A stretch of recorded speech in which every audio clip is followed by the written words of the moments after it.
When I arrived on scene, there were people sitting on their screened-in patios while we were out there. They watched it all.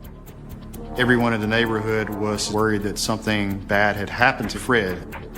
It was all woods in the back of the mailbox. And I was afraid that whoever did this might still be there. Everybody was scared. I mean, this actually frightened everybody. And Fred's wife, Sherry, was screaming and yelling. She was just frantic.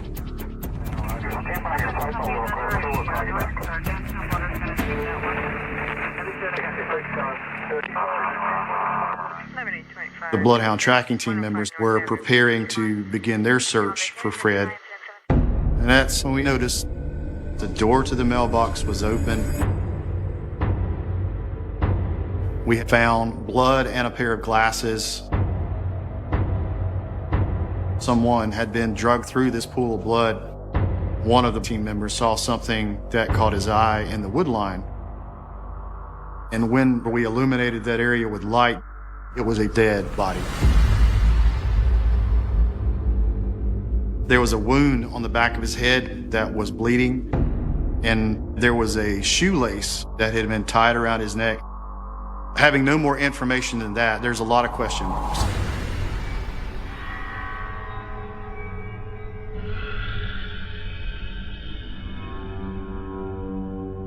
We've gone from a missing person to a homicide.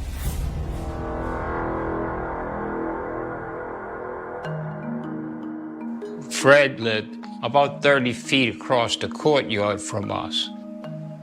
If you knew him, you liked him. You know, simple as that. The thing that I enjoyed most was having a little maker's mark with him in the afternoon.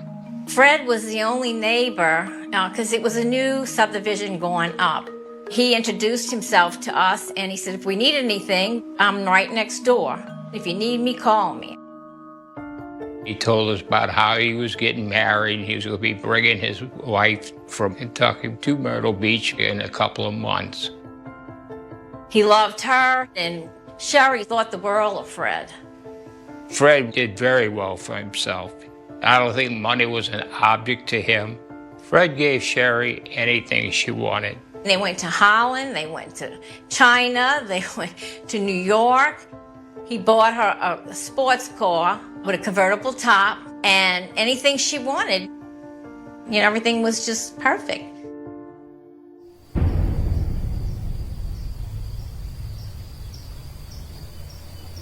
They put the shoelace around his neck, cinched it tight, and left him to die there in the woods like an animal. The location of the crime tells me that it was a crime of opportunity. They wanted it done quickly, they wanted it done efficiently, and they wanted it done now. Fred was probably 240, 230 pounds. So we knew that whoever had done this had to have the strength to drag Fred into the woods approximately 25 feet.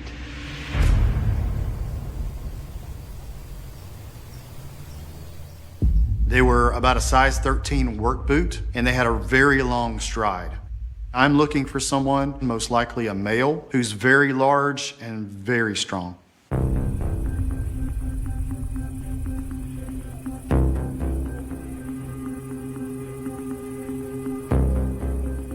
Sherry said she went to bed around 10 o'clock. She woke up around 10 minutes before midnight and noticed that Fred wasn't in the bedroom. She assumed she would just go downstairs and he would still be working, but didn't find him anywhere else in the condo. Noticed that the mailbox key was gone and his cell phone was gone. I took that opportunity to advise her that Fred had been located and he was deceased. She was immediately inconsolable and collapsed on the couch to the point that she actually lost consciousness. I couldn't find a pulse. I'm positioning myself to begin CPR when suddenly she took a deep agonal breath and she came back.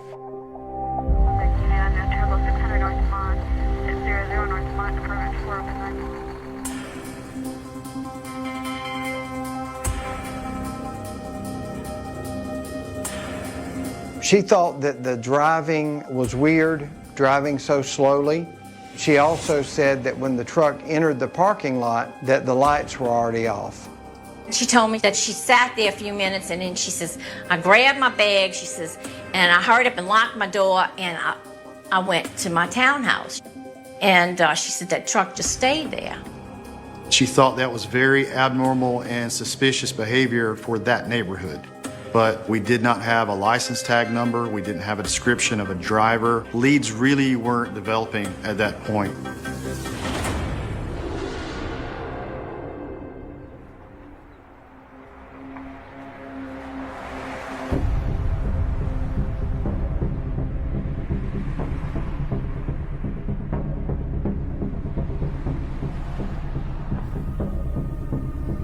They had some sort of disagreement about a trash can receptacle. Other people in the neighborhood heard he would do harm to Fred Engel. People said he is terrorizing the area. Nobody has a problem with Fred except this kid. Everyone I talked to felt like he could be capable of murdering someone. So that immediately made them suspect number one.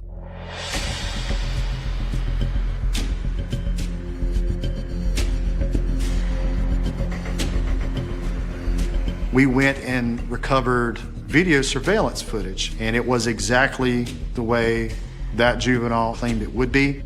That completely excluded him from the list of suspects. I had really come to a point in the investigation very rapidly where I'd run out of leads and things seemed to be slowing down.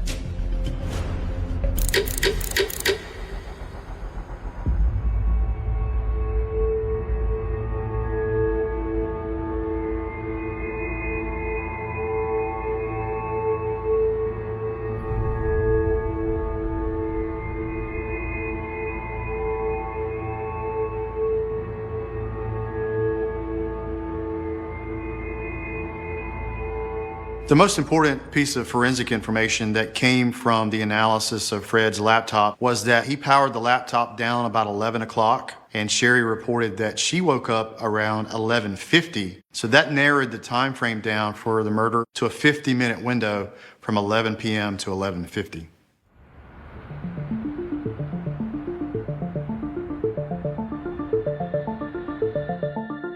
I had found a block of phone calls and text messages between Sherry and a 502 area code, which came back to the Kentucky area. And there were phone calls that were made and received to this number during the time that she claimed she was asleep the night of Fred's murder.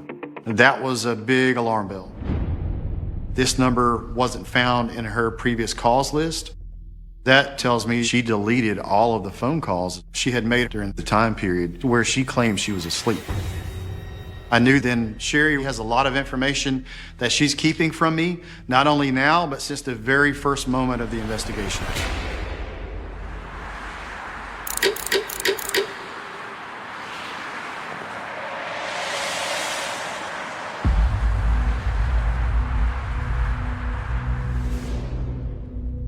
I also had cellular data that showed Timmy Rogers' cell phone leaving a hotel in Myrtle Beach, traveling to the crime scene, traveling back to Kentucky at the exact same time that Sherry Engel decided to return back to Kentucky.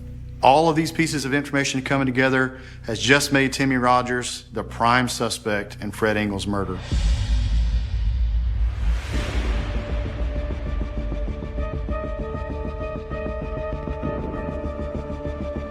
They said, yep, he's been staying here off and on for months. They said he had a small Chevrolet pickup that was burgundy or maroon in color. And they had seen Sherry and Timmy in a passionate embrace that included tongue kissing in the lobby of the hotel. He obviously has a very close relationship with Sherry, and lots of information had come from Sherry's family. They all had begun to think that Sherry may be involved in Fred's death. Sherry's family really love Fred and are very eager to talk to the police. She has been seen several times with Timmy Rogers, especially around the time of planning for the funeral, whispering, going off in private, and Fred's not even cold yet. Fred's a legitimate international businessman. I feel like Sherry believed there was a large estate that she would inherit. All of these pieces of information that I had were starting to come together, and I had enough probable cause to seek arrest warrants for Timmy Rogers and Sherry Engel.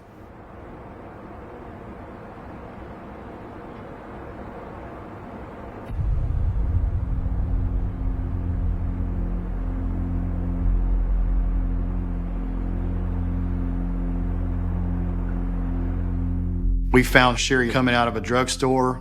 Her whole demeanor changed, her eyes sunk, and she knew exactly why we were there. Timmy was located at his residence. He didn't provide any resistance whatsoever. My initial impression of Timmy Rogers, he seemed large enough and physically capable of actually doing this. A 6'4" guy that literally used to be a lumberjack. I'm gonna have a lot of questions for you. Okay. We're gonna try to treat you with respect, and we hope you'll do the same thing. And I'm just a little bit slow on my answers for things. I've had a lot of stuff lately. I went through a divorce and everything. I haven't got through all that, so I'm gonna try to answer as good as I can. You know? Okay. We are dealing with a lot of circumstantial evidence. There is no DNA. It was going to be a challenge at convicting two people.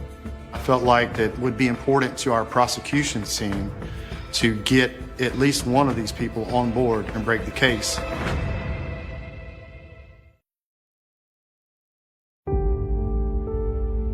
Fred was just a genuine person. They did go to Holland, and they did bring back my granddaughter a pair of wooden shoes. Sherry and Fred didn't appear to have any problems at all. I was shocked to even hear that Sherry was even considered a suspect. I could not believe it, not at all.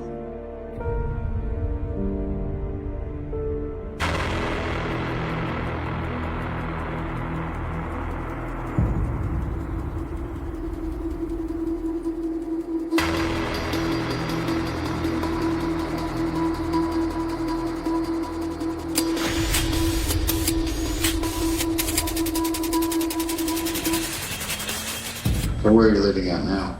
When I got a divorce a little over a year ago, my wife took everything, and I've been living in a motel in E-Town.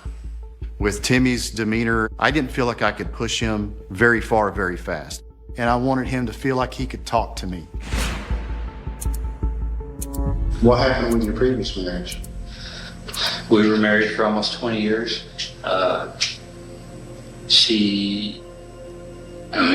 I thought everything was fine for a while there, but she had got a job, and the guy she was working with and stuff, we had problems. Was she having some kind of... Yeah, she was having a thing with him. And then she finally came out and told me she was in love with him and stuff. And she didn't love me anymore. Yeah, it's hard, I understand. You've been with somebody that long, you have a lot of feelings, a lot of emotion, a lot of connection. Nobody's perfect, and I'm sure there was issues on both sides there. I never cheated. I never did anything wrong. What kind of excuses did she give you? I don't know. It's just, I keep blaming myself. Right. And Sherry's the one that was keep telling me it's not my fault. Anytime I bring something up, she'd say it's not my fault. She made me realize a lot of it was she. Right. It was really important to me to begin opening up the conversation about his relationship with Sherry. And that's the goal, to give them some sort of stimulus that causes them to provide information about the case. You ever been to Myrtle Beach before? Yes. When'd you been there? Well, actually, Sherry was helping me. She said there were plenty of jobs and stuff down there, so I went down there for a while and applied for jobs. What kind of relationship you guys have? She helps a lot, you know. She just talks to me when I get depressed and stuff, you know, from things. You ever stayed at her house? Why not? No. She's a good friend. Why couldn't you stay with her? Because she was married. When I asked him why he didn't stay with Sherry, I made a note. It seemed to panic Timmy. I even leaned forward to see if he could figure out exactly what I was writing down. I knew that was a button I could go back and push and amp up that stress level anytime I needed to. That's a very valuable tactical tool. How often do you talk with Sherry on her cell phone stuff? Oh gosh, just about once a day. You guys kind of developed a relationship, friendship, really close? Yeah, real close. Has it gone anything beyond that? No, gosh, no. You sure? But, yeah, but she's been there for me all the time. I mean, she's been kind of my angel, you know. That's the way I always told her. I always looked at her as my guardian angel. Why do you think that is? Because she introduced me to the Bible and everything and learning the truth. At this point, I had been conversational. I had tried to be his friend, and that hadn't gotten very good results. So now's the time to turn up the heat. You know what exactly we're looking into, the reason we're here, the reason we brought you in? You don't have any idea? You told me that, or somebody told me that was arrested for the murder of Fred Engel. Yeah, that's why we're here. That's what we do. We're not here by mistake. We know you've been dealing with Sherry. You say she's been a close friend, supporter of you, and I don't question that for a bit. But I kind of feel like the relationship might have been a little more than that. No. Before you start shaking your head and telling me no, you have to understand how many people we've spoken to. Okay. You drove your truck down to the beach. You arrived on April 8th. Okay. You checked into the value place. Okay. The staff members there, they said they've seen you guys hugging and kissing, that kind of thing. Yeah, we'd hug and kiss, yeah. Not like that, but Well, yeah. that's not the way they explained it. The way they explained it, you guys were pretty much passionately embraced to the point where they thought they were going to have to ask you to get on up to your room if there was something happening in the hallway. Oh, gosh. They probably looked that way because she was helping me. Mother, you're a good guy, but I don't think you're telling me the truth. It was important to me to cut him off whenever I felt like he was lying, so he would understand the amount of information that I already had received, and I wanted him to understand that there were significant consequences to the crime that we were investigating. Let me tell you something else. I know every phone call you've ever placed on that cell phone. I know every phone call you've ever received on that cell phone. Okay. And you talking to Sherry once a day is a lie. There's days that you talk to her as many as 20 times. Oh, no. At least once a day. Oh, no, that's not what you said earlier. See, Yeah, I left it out. I know you left it out I because didn't. that was convenient at the moment. You didn't want me to know how often you talked with her, No. what kind of relationship you had with her. No. You wanted me to think you guys were just casual prayer buddies, and that's not the case at all. Yes. Let me tell you, brother, at this minute, I can put you in jail for the rest of your life, and that's only the good part. You know what happens to people that murder other people? Definitely. Think about that. Think about that for a minute. Oh, gosh. They do that in South Carolina. Oh, gosh. And at this point, I'm sitting on a mound of information that says that Timmy Rogers killed Fred Engel. Oh, gosh.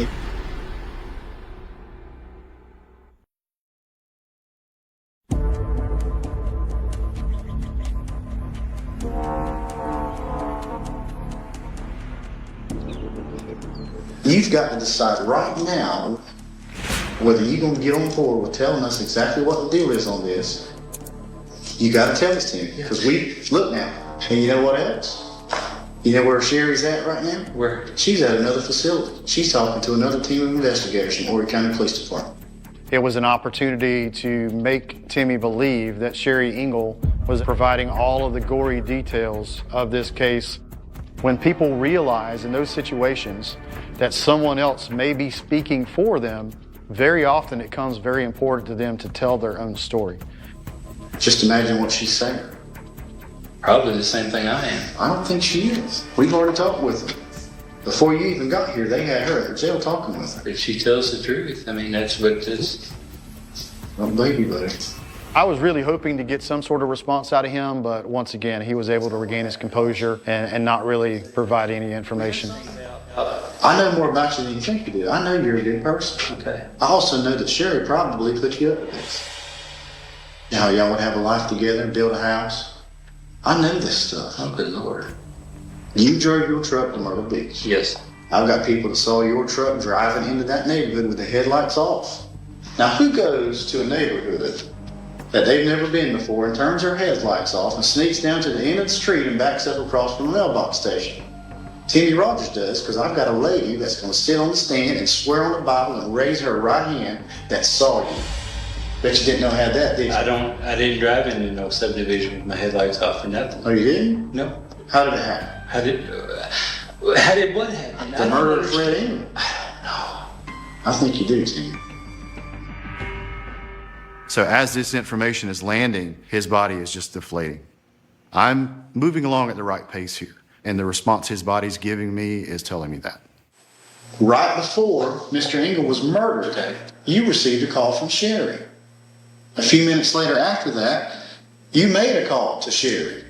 What do you want to know? I want to know why you killed her, first of all. Who did? As meek and mild as he may have been, he stuck to his story like a champ. He would not come off of it. What kind of relationship do you have with her? I do care for her. Yeah. I know you care for her. That's the part that I'm trying to explain. It doesn't look can't be right. explained, sir. I felt like it was important to push him from another angle. He knew he was having an adulterous relationship with a married woman. I hoped that introducing that thought to Timmy would give him the motivation to speak and tell us his side of the story. No. How come you wearing a wedding ring? She gave me that ring just to keep on my finger because of it just helps because I've been married for 20 years. Let me see your face. Put your hands on the table. Palm down. You're left-handed, right? Yes. Right. That is not the gift of someone who just gives that to a friend. That's a wedding band. Yeah, it's a wedding band. How did you feel about it? Well, at the time, I didn't know she was married. You didn't know she was I married? didn't know she was married until later. She didn't tell you the truth. She led you along, she drug you into a relationship, and there you were. Then you found out she's married. You know what happened because you did it. No, I didn't. You know she talked you into it. She promised you money. She promised you whatever. She promised you the world. No. You wanted to get married with her. I always did want to. Exactly. We know that. I know See? that. That's the first time you've admitted it. Okay? You go into the penitentiary, and if you're not careful, you go into the electric chair. Mr. Rogers, Yes. forget what he's saying about death penalty. Forget that, okay? Having two investigators interrogating somebody is valuable. My partner did a great job of stepping in at any moment that he knew that something needed to be said.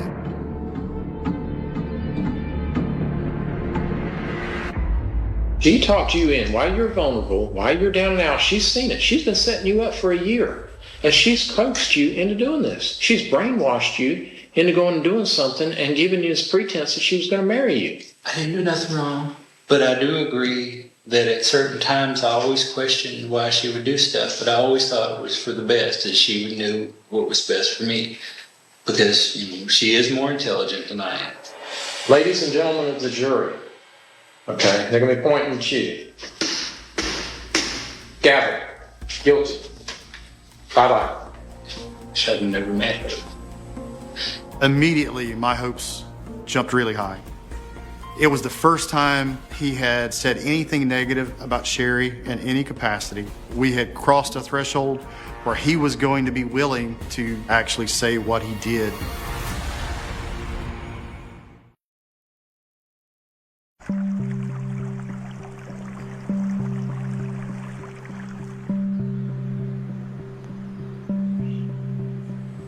Well, meeting her has put you in a position, okay? It looks now like- is the most crucial thing. But I care for her. I mean, Well, shouldn't you I care shouldn't for have her? said that. I shouldn't have said Is that. I wish when I we saw go her. back, Be careful. what do you want us to tell them? How sorry you are? You want to make it right? Or you want to stay with the lies that you told us today?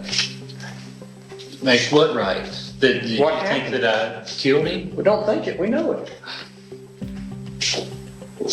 All I know to do is say, find out. I don't know. I mean, you'll find out everything about me. You'll find out that I didn't do nothing wrong. He was just so secure in his love for Sherry and doing what he thought was the right thing for their relationship, and that was deny everything, every accusation we had.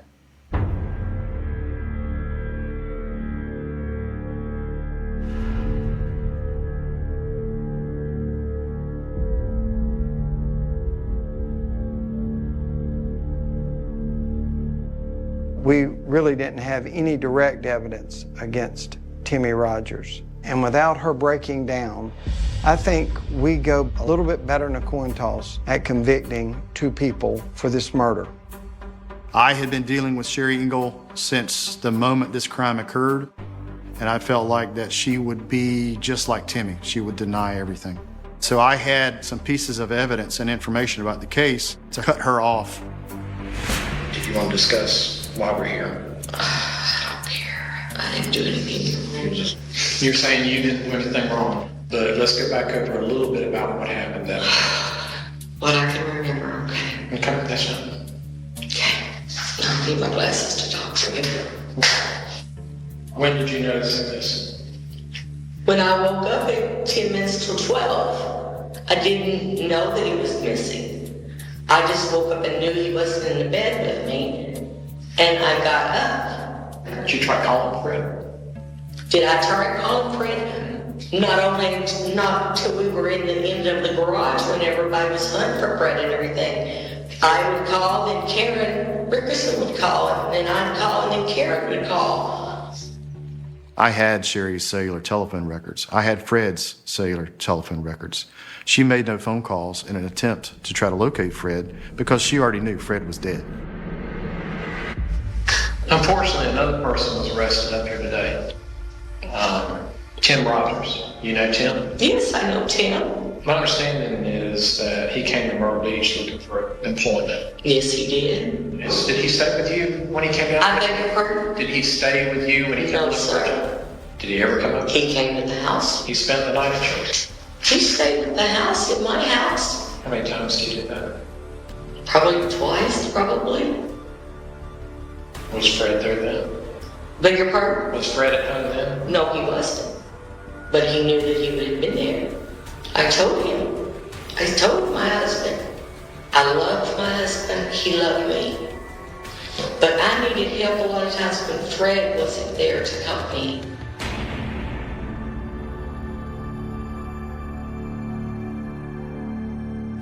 How would you describe that? If someone was to look at it. It's like a friendship ring. It's really like a friendship ring is what I bought it for. This man was devastated. I mean, he was heartbroken. When I presented the jewelry to Sherry that I had seized from Timmy, I thought that that may be an opportunity to push her in that emotional direction to start becoming truthful. But she was able to continue with her act and didn't really break.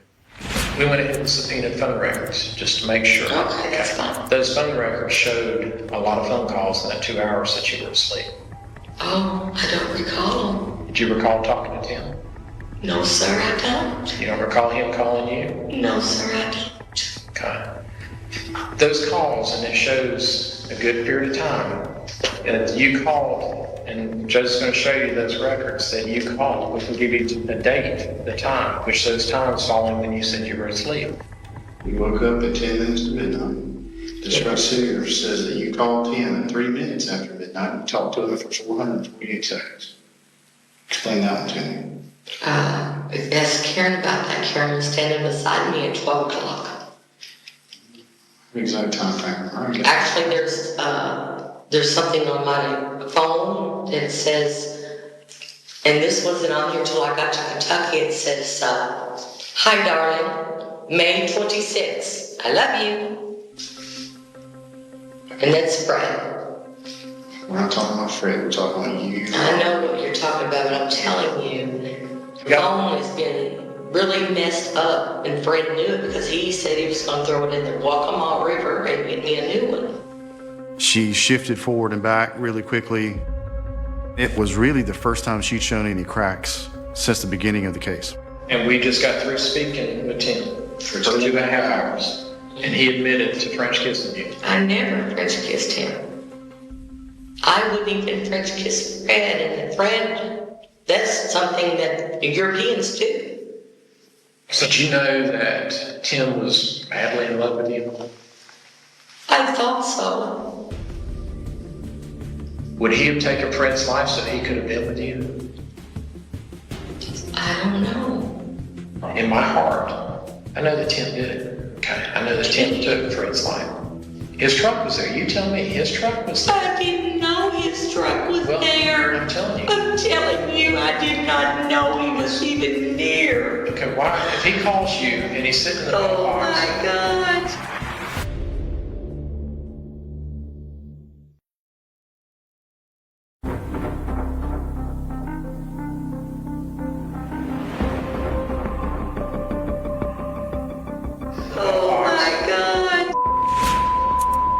telling you when he's at the mailbox? Hey, I'm just checking on you. I'm in the motel. Everything's all right. Are you okay? Or is he I saying? don't recall him calling or me calling him. It's a brief call one time, and one of them. Listen to me. It's a brief call, one of them. Is that to say Fred's on his way to the mailbox, and the next one was 4 minutes long for him to say, hey, I took care of it. We're on our way. I'll meet you back in Kentucky, and our life is good. Oh, but I don't recall it. I don't recall calling. He recalls it. Did he kill my husband? Yeah. He murdered my husband? We're going to convict him of it. He's been. Go ahead. But listen to this. No, I'll go to jail. You know what? I'll go to jail because, my life's over anyway because I lost my husband. Listen to me. I lost the one thing that held my life together. And I stood up for what I believed in with him, hand in hand, Christ to Christ. Let me explain something. Jesus, thank you. It was a significant diversion tactic for her to further paint herself as that grieving widow. So as an investigator, you have to have a skill set to be able to push through it and actually get them back on track. It was important to basically put the whole case out there. This is what we're going to put you in jail with for the rest of your life.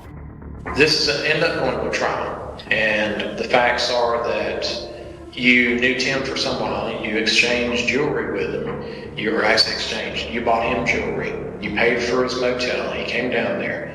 He was at your house spending the night when Fred was gone.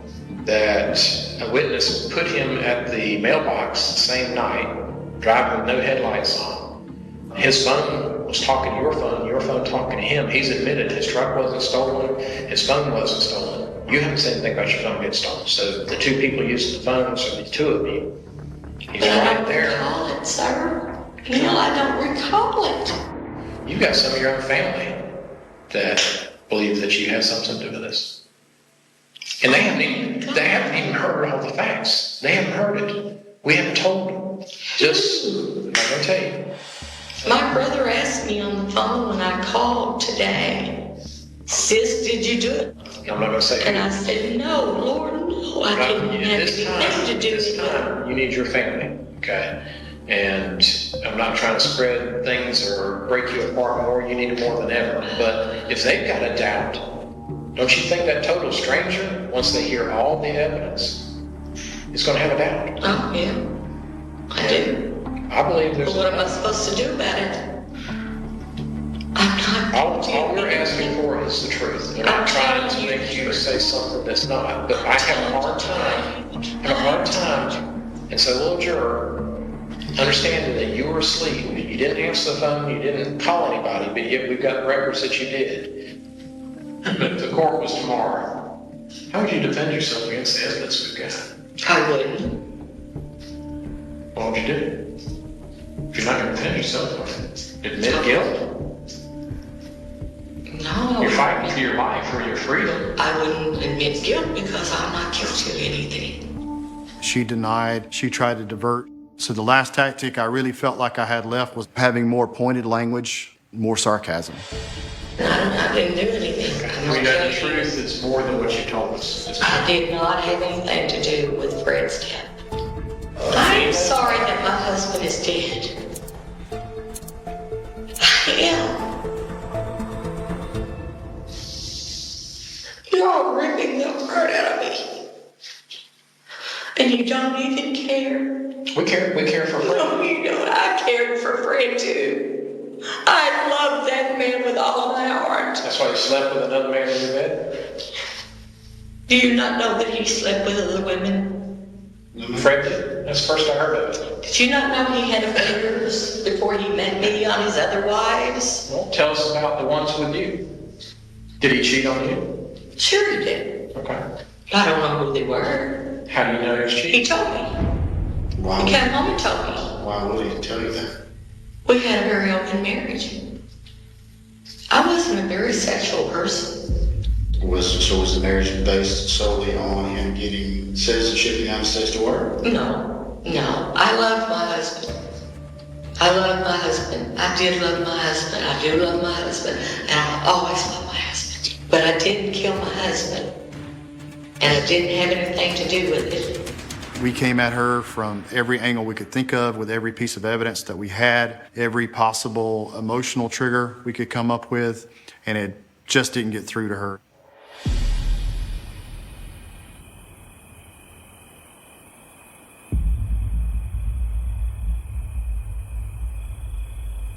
I did not expect to really ever speak to her again. I expected her from that point forward to have no further contact with us.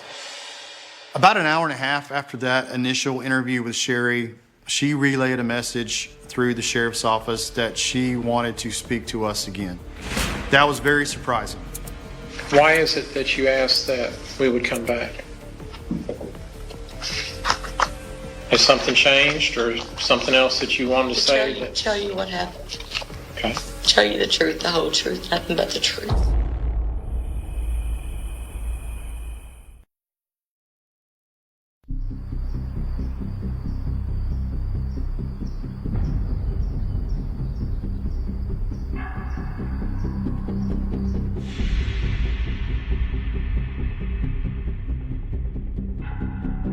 I think that she understood there was a possibility that Timmy could be providing all of the information about what had happened up to that point. And I think that panicked her.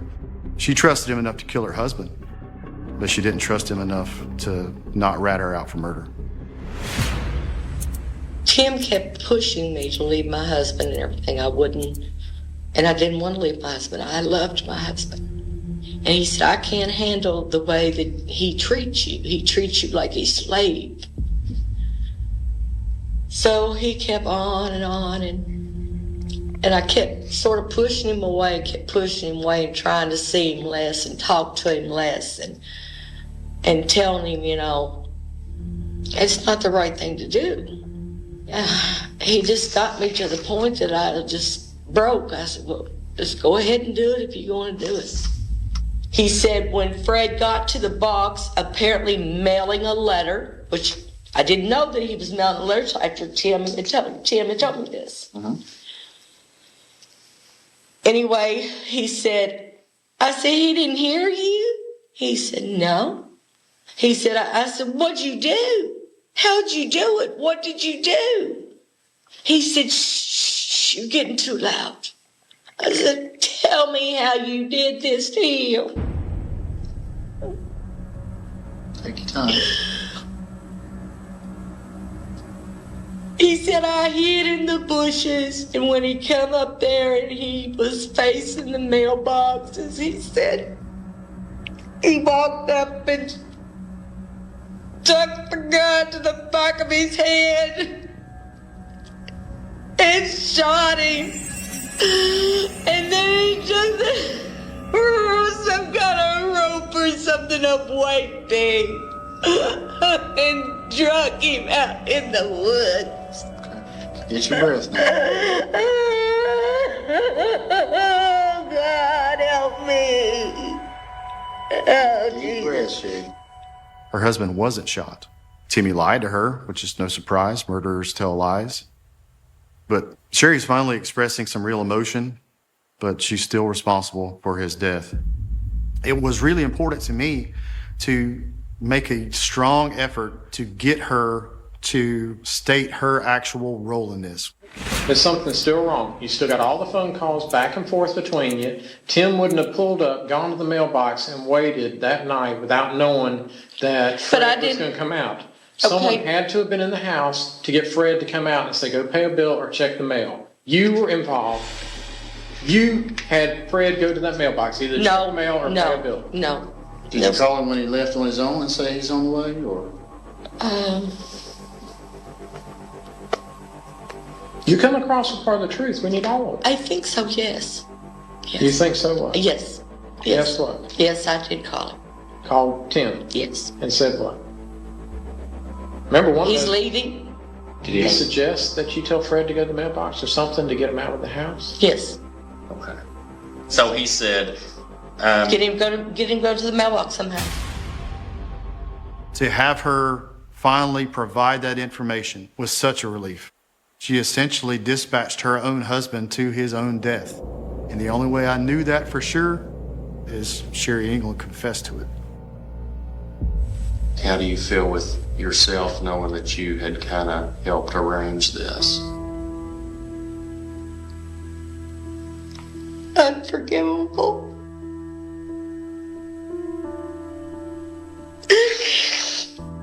Unforgivable.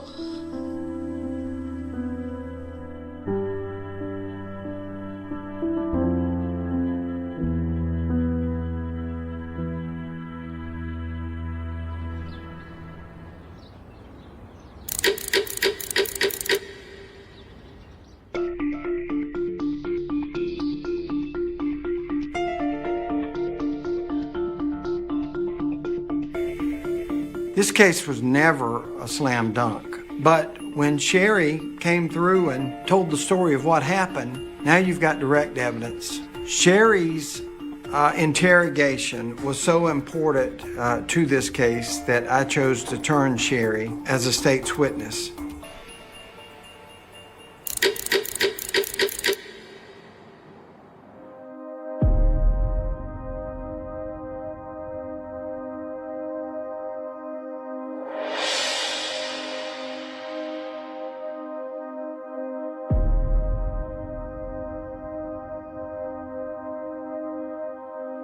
Sherry Engel is a master manipulator. She's a person that holds ill will in her heart for many people, and in this particular case, that manifested itself in murder. The saddest aspect of this case is the effort and the devotion and the love that Fred Engel had for his wife. I would like people to remember Fred Engel for the man that he was. He was hardworking, he was generous, he was friendly, just a really nice guy. Sherry wrote us a letter saying, please come to the prison where I can explain myself. You don't have to explain yourself to me. You explain yourself to God.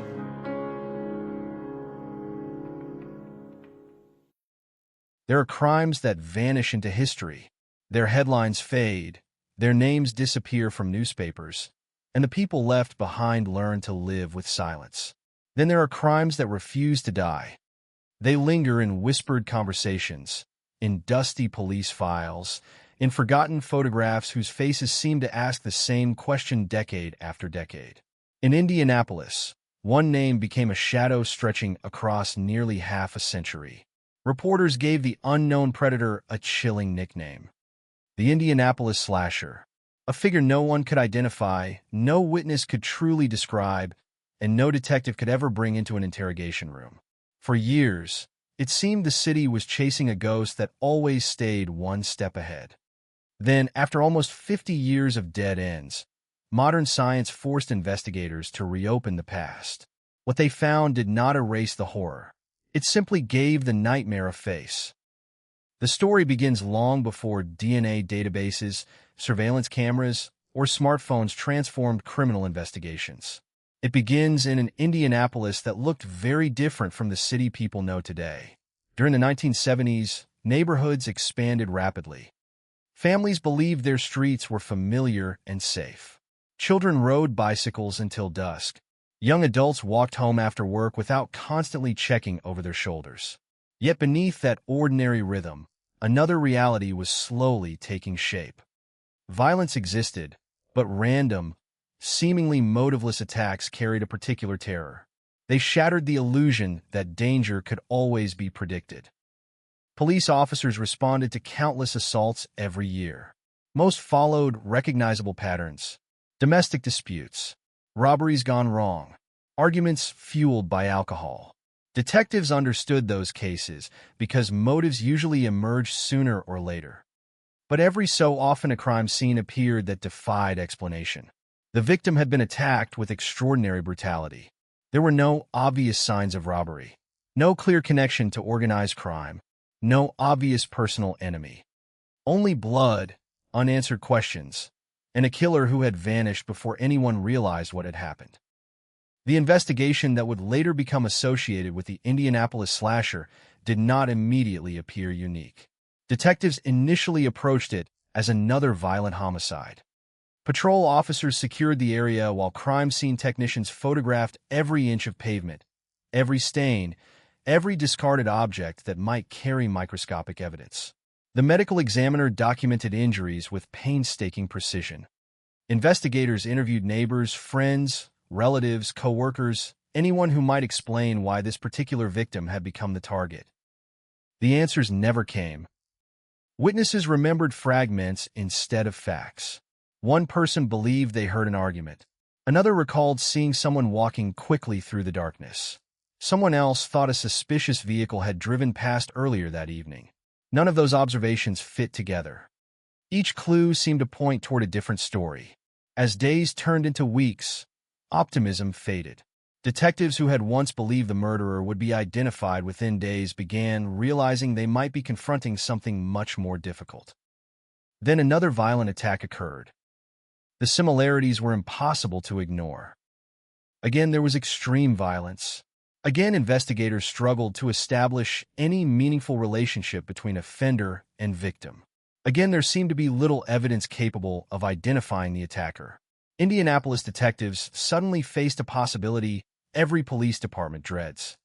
They were no longer investigating one inexplicable murder. They might be hunting someone who intended to kill again. Fear spread faster than confirmed information. Rumors filled the vacuum left by unanswered questions. Coffee shops buzzed with speculation. Radio talk shows discussed the latest developments. Newspaper readers examined every published detail, searching for patterns the police might have missed. Some believed the attacker specifically targeted certain neighborhoods. Others insisted women should never walk alone after dark. Another theory claimed the crimes were connected to drugs, while another suggested revenge killings. Almost every explanation reflected the public's attempt to impose order on chaos. The detectives, however, possessed a more troubling understanding. They knew how little they actually knew. Every briefing ended with the same frustration. The physical evidence remained limited by the technology of the era. Fingerprints could only help if they matched someone already documented. Blood typing lacked the extraordinary precision future DNA profiling would eventually provide. Surveillance footage did not exist on every street corner. Digital records could not reconstruct movements minute by minute. Investigators relied heavily on interviews, handwritten notes, and instinct developed through years of experience. Instinct suggested they were dealing with an offender capable of blending seamlessly into everyday life. That possibility disturbed investigators almost as much as the murders themselves. Predators who exploded during domestic arguments often left trails leading directly back to them. Robbers motivated by money made mistakes while spending stolen property. Gang-related violence usually emerged from recognizable conflicts. But someone capable of approaching victims, killing with astonishing ferocity, and disappearing without leaving an obvious motive represented an entirely different challenge. Every unsuccessful day strengthened the offender's confidence. Every passing month weakened witnesses' memories. Every passing year threatened to erase opportunities forever. Families of the victims lived inside a different kind of prison. While detectives measured time through investigative milestones, relatives measured it through birthdays that arrived without answers, holidays marked by empty chairs, anniversaries that transformed ordinary dates into reminders of irreversible loss. Hope became complicated. Every unexpected phone call sparked anticipation. Every new detective assigned to the case reignited optimism. Every promising lead eventually collapsed under scrutiny. The emotional burden extended beyond immediate relatives. Entire neighborhoods absorbed the psychological impact. Parents adjusted routines without officially admitting they were afraid. Teenagers encountered stricter curfews. Evening walks became less common.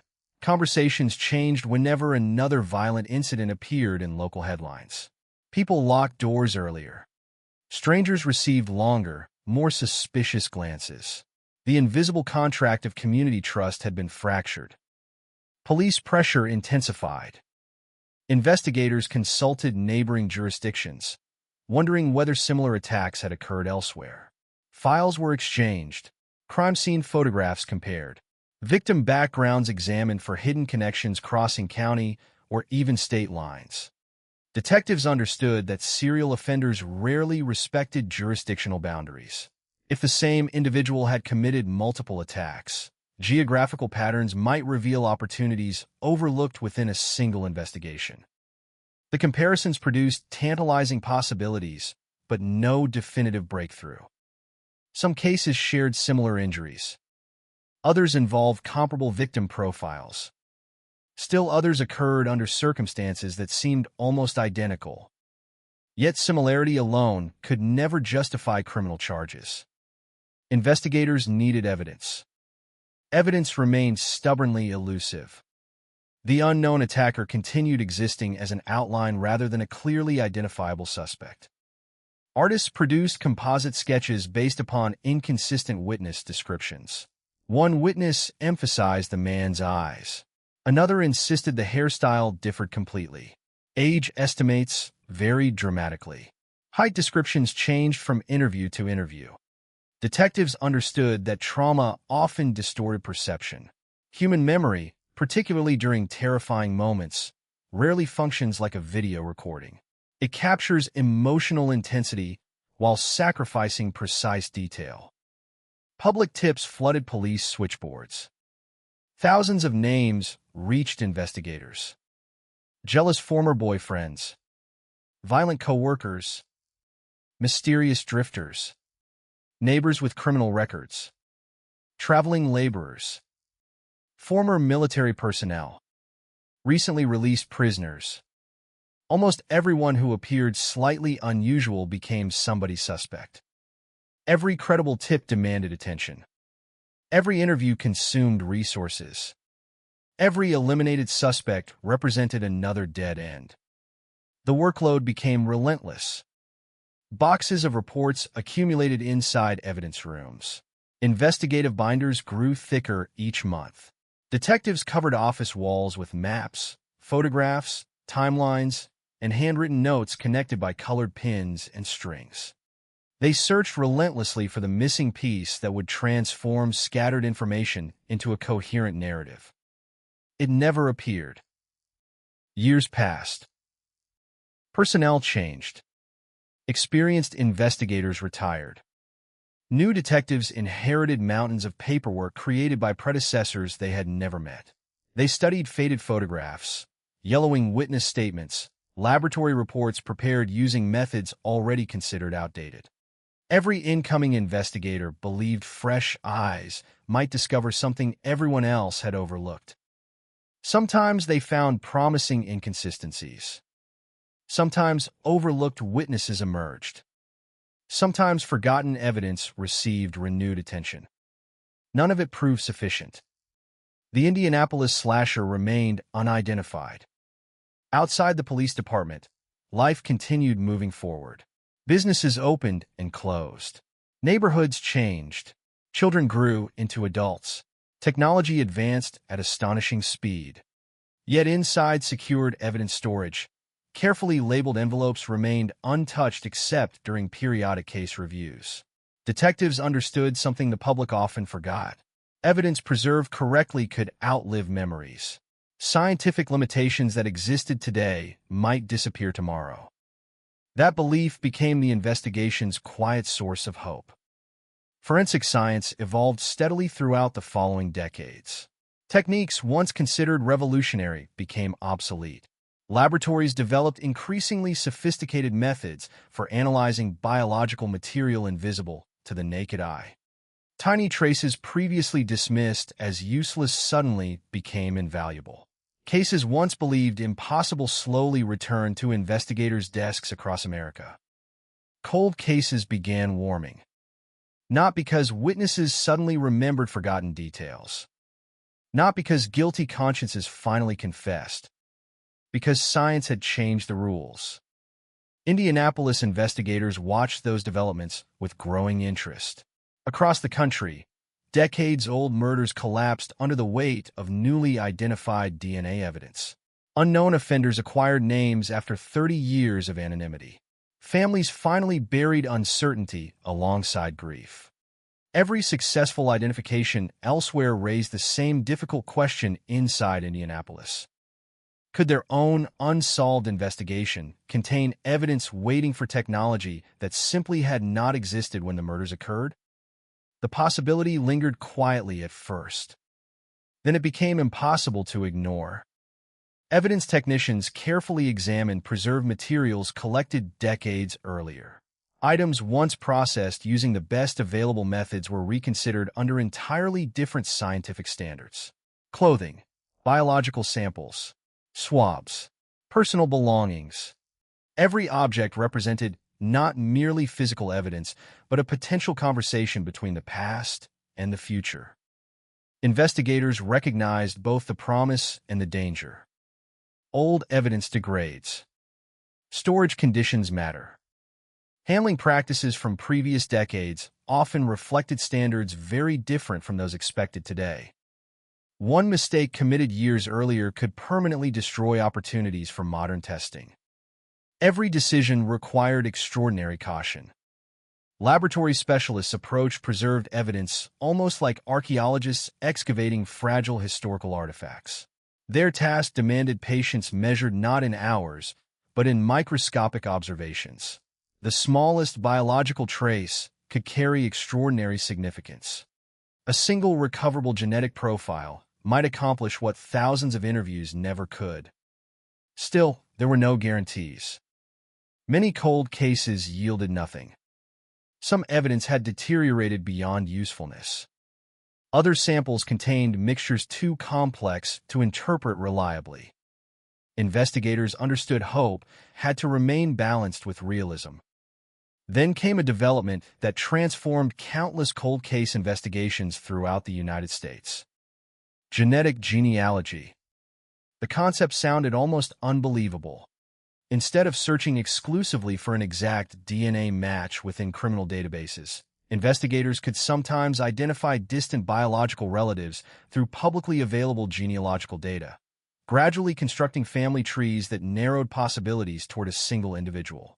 Cases abandoned for generations suddenly became solvable through connections measured not in fingerprints or eyewitness testimony, but in inherited DNA shared across family lines. For detectives who had spent years staring at dead ends, it represented something they had not experienced in decades. A genuine path forward. They knew success remained uncertain. They also knew that for the first time since the investigation began, the unknown figure haunting Indianapolis no longer seemed entirely beyond reach. Somewhere, hidden within decades of silence, preserved evidence and advancing science were beginning to speak the same language. The city did not yet know it. The victims' families could scarcely imagine it, and the name behind the Indianapolis slasher remained locked in history for just a little longer. But after nearly 50 years of unanswered questions, the investigation had entered the first stage of a transformation that would challenge everything detectives thought they knew about one of Indianapolis's most enduring mysteries. Part 2. Hope is a dangerous thing inside a cold case unit. Detectives learned very quickly that optimism can become another form of evidence, something that appears convincing until it collapses under scrutiny. Every investigator assigned to the Indianapolis slasher file understood that lesson. They had inherited decades of theories, thousands of reports, hundreds of interviews, and countless promising leads that ultimately led nowhere. This time had to be different. Modern forensic science offered possibilities their predecessors could only dream about, but technology alone could not solve a murder. Evidence still had to survive. DNA still had to be recovered, and the person responsible still had to be identifiable after nearly half a century. The evidence vault had become a time capsule. Inside carefully labeled containers rested fragments of another era. Clothing sealed decades earlier. Swabs preserved under protocols that had changed repeatedly over the years. Handwritten evidence logs completed by officers who had long since retired or passed away. Each package represented not only physical material, but the decisions made by investigators working under the limitations of the 1970s. They had preserved everything they believed might matter someday. They simply had no way of knowing what someday would look like. Forensic analysts approached every item with extraordinary caution. Nothing could be contaminated. Every movement was documented. Every transfer recorded. Every laboratory procedure subjected to strict quality control.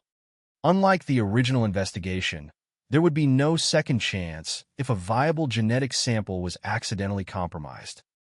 The first rounds of testing produced a familiar emotional rhythm. Expectation, waiting, disappointment. Some samples contained no usable DNA at all. Others had deteriorated beyond scientific recovery. Time had quietly erased information that investigators desperately wished had survived. Decades of storage, environmental exposure before collection, and repeated handling under outdated standards had all taken their toll. Still, the examination continued. Experienced forensic scientists understood that cold case breakthroughs rarely arrived all at once.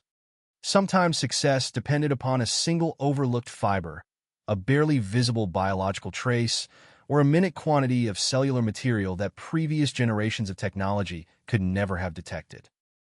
Eventually, one sample changed everything. The laboratory isolated a genetic profile believed to belong not to the victim, but to an unknown individual connected to the crime. The profile was incomplete by modern standards, but it contained enough information to justify additional work.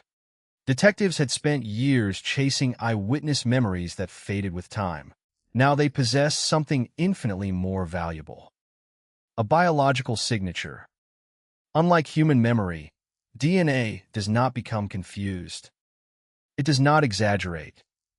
It does not invent details. If preserved correctly, it simply waits. Investigators first compared the profile against conventional law enforcement DNA databases. The process was straightforward. If the offender had previously submitted DNA because of a qualifying criminal conviction or arrest, the system might generate an immediate identification. Nothing. No match. The silence inside the laboratory felt strangely familiar. For a brief moment, it seemed history might be repeating itself. Then investigators turned toward a newer investigative strategy that had already transformed several notorious cold cases across the United States. Investigative genetic genealogy. Unlike traditional forensic database searches, this approach did not necessarily seek the offender directly. Instead, analysts searched for people who shared portions of DNA with the unknown individual, distant relatives whose family histories might eventually point toward one person. The concept sounded almost impossible.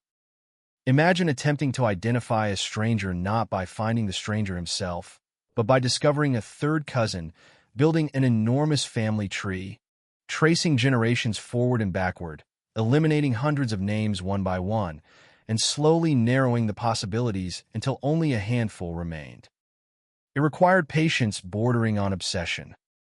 Professional genealogists collaborated with detectives, constructing family networks stretching back into the 19th century.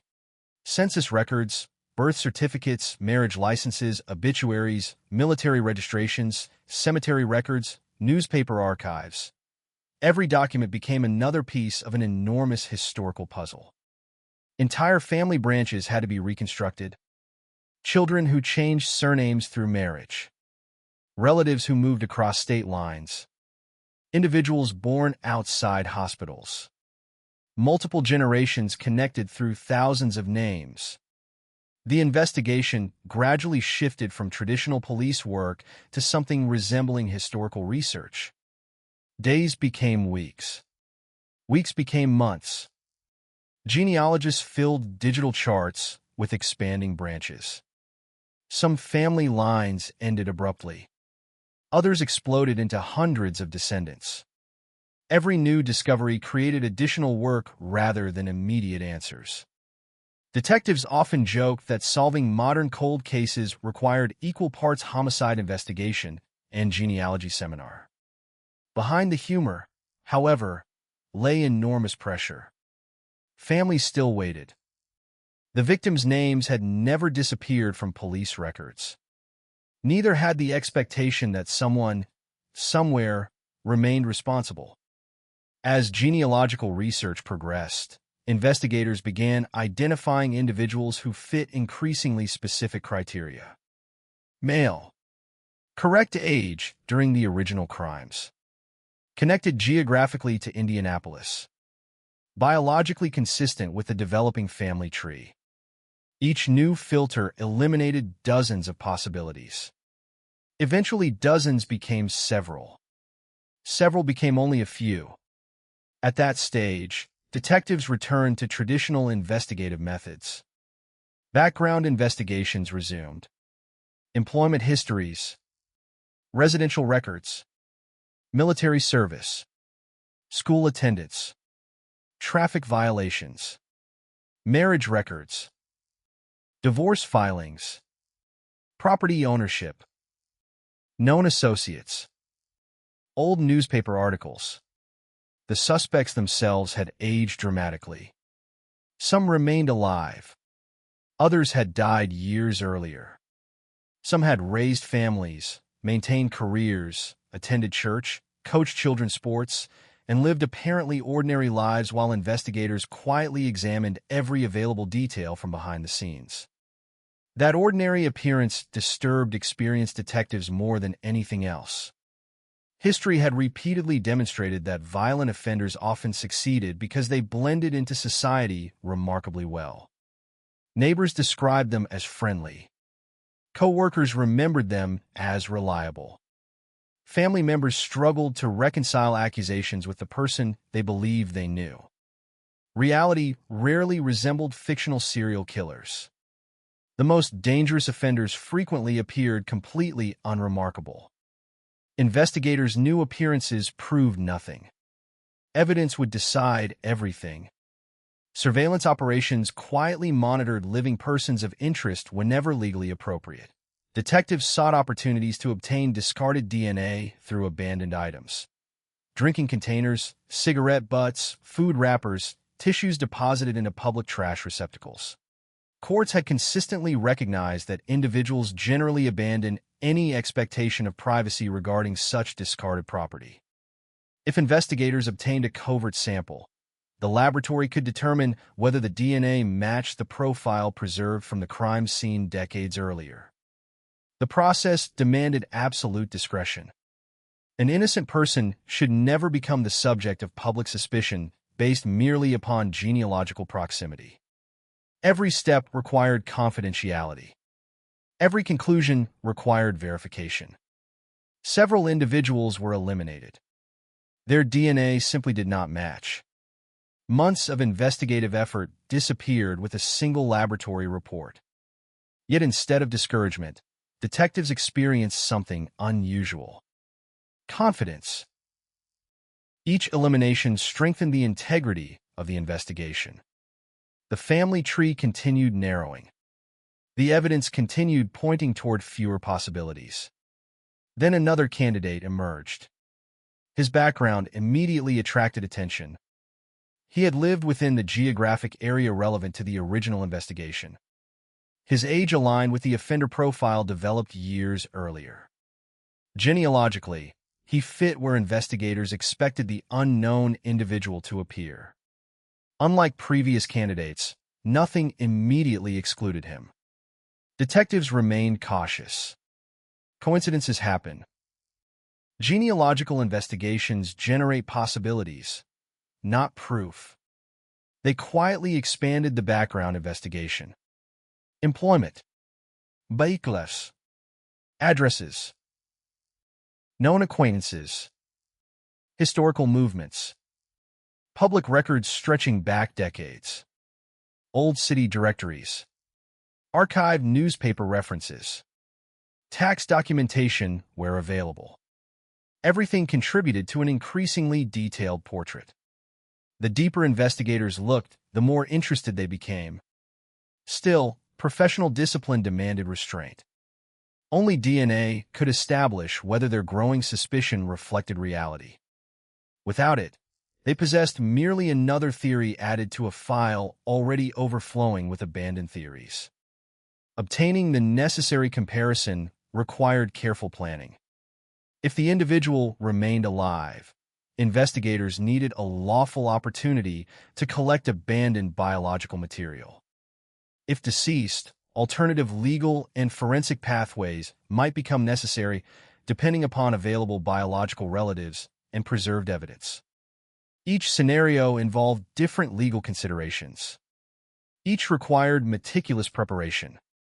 Throughout the investigation, remarkably few people knew how close detectives believed they might be. The public remained unaware. The media had no indication that decades of silence were beginning to fracture.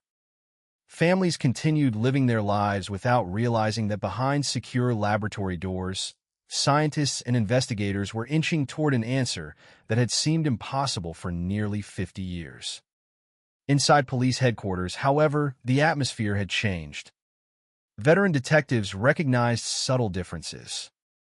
Meetings became more frequent. Evidence reviews more focused. Administrative approvals moved more quickly. No one celebrated. No one assumed success. But something had shifted. For the first time in generations, conversation centered not on whether the Indianapolis slasher could ever be identified, but on what investigators would do if he finally was. The distinction mattered enormously. Cold cases often create institutional skepticism. After enough disappointments, even experienced investigators subconsciously protect themselves from hope. This investigation slowly broke through that emotional barrier. Laboratory reports continued arriving.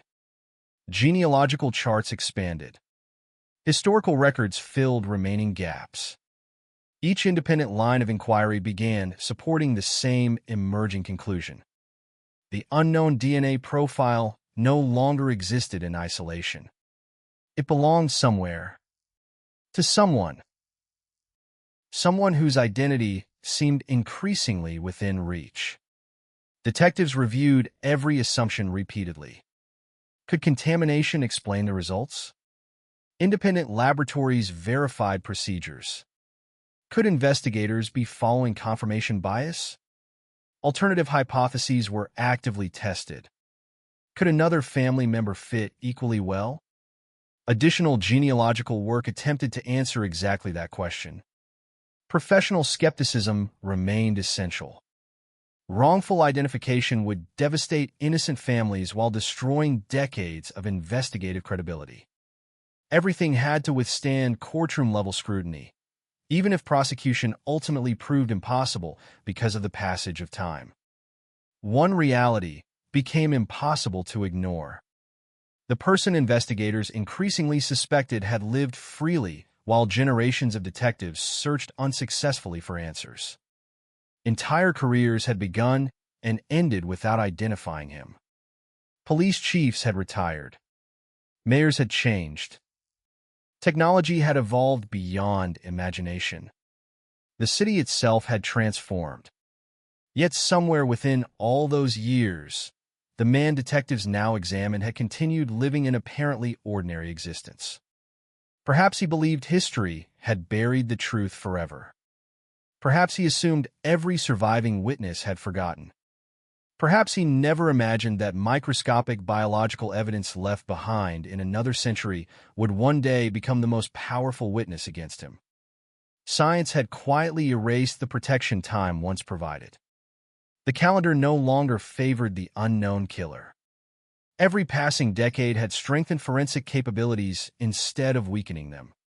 The investigation entered its most critical phase. Detectives no longer searched blindly across Indianapolis. They were moving toward a single individual, a single name, a single life that, if the evidence continued pointing in the same direction, could finally explain one of the city's most enduring unsolved homicide investigations. Nearly 50 years earlier, investigators had stood inside a blood-soaked crime scene wondering whether they would ever identify the person responsible.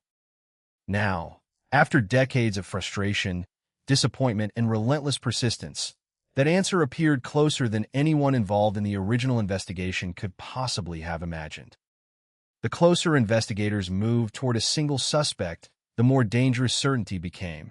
Experience had taught every detective assigned to the Indianapolis slasher investigation that cold cases have a way of collapsing at the very moment they appear solved. A witness retracts a statement. A laboratory result proves inconclusive. A promising suspect is eliminated by a single verified alibi. Nearly 50 years of frustration had created an unwritten rule inside the investigative team. Never assume the answer until every piece of evidence survives independent scrutiny. The emerging suspect had not appeared because of a confession. He had not been identified by a surviving eyewitness. No anonymous letter had arrived at police headquarters. His name surfaced because modern forensic science, historical records, and painstaking genealogical research began pointing toward the same branch of the same family tree. That convergence gave detectives something they had never possessed before, a direction supported by biology rather than speculation. Still, biology alone could not tell the entire story. Investigators now had to determine whether the suspect's life aligned with what little they knew about the unknown offender. They reconstructed his past almost year by year. Old city directories confirmed addresses. Employment records established periods of work. Vehicle registrations documented ownership histories. Archived newspaper clippings occasionally revealed ordinary milestones, marriages, property transactions, community activities that had seemed insignificant when first published decades earlier. Detectives searched for interruptions, unexpected relocations, periods where official records became unusually sparse, employment gaps, changes in family circumstances.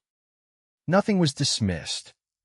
A cold case often hinges on details that appeared meaningless when they first occurred. Retired investigators were contacted whenever possible. Some had spent years chasing the same mystery before handing the file to younger detectives. Boxes of handwritten notes, never entered into computerized databases, resurfaced from storage. Margin comments scribbled beside witness interviews. Maps marked in fading ink. Telephone numbers that no longer existed. Personal observations considered too speculative for official reports, but preserved for future reference. Those notes became surprisingly valuable. Not because they identified the killer outright, but because they captured investigative instincts impossible to reproduce decades later. One retired detective remembered believing the offender probably knew the city exceptionally well. Another had suspected the attacks reflected planning rather than spontaneous violence.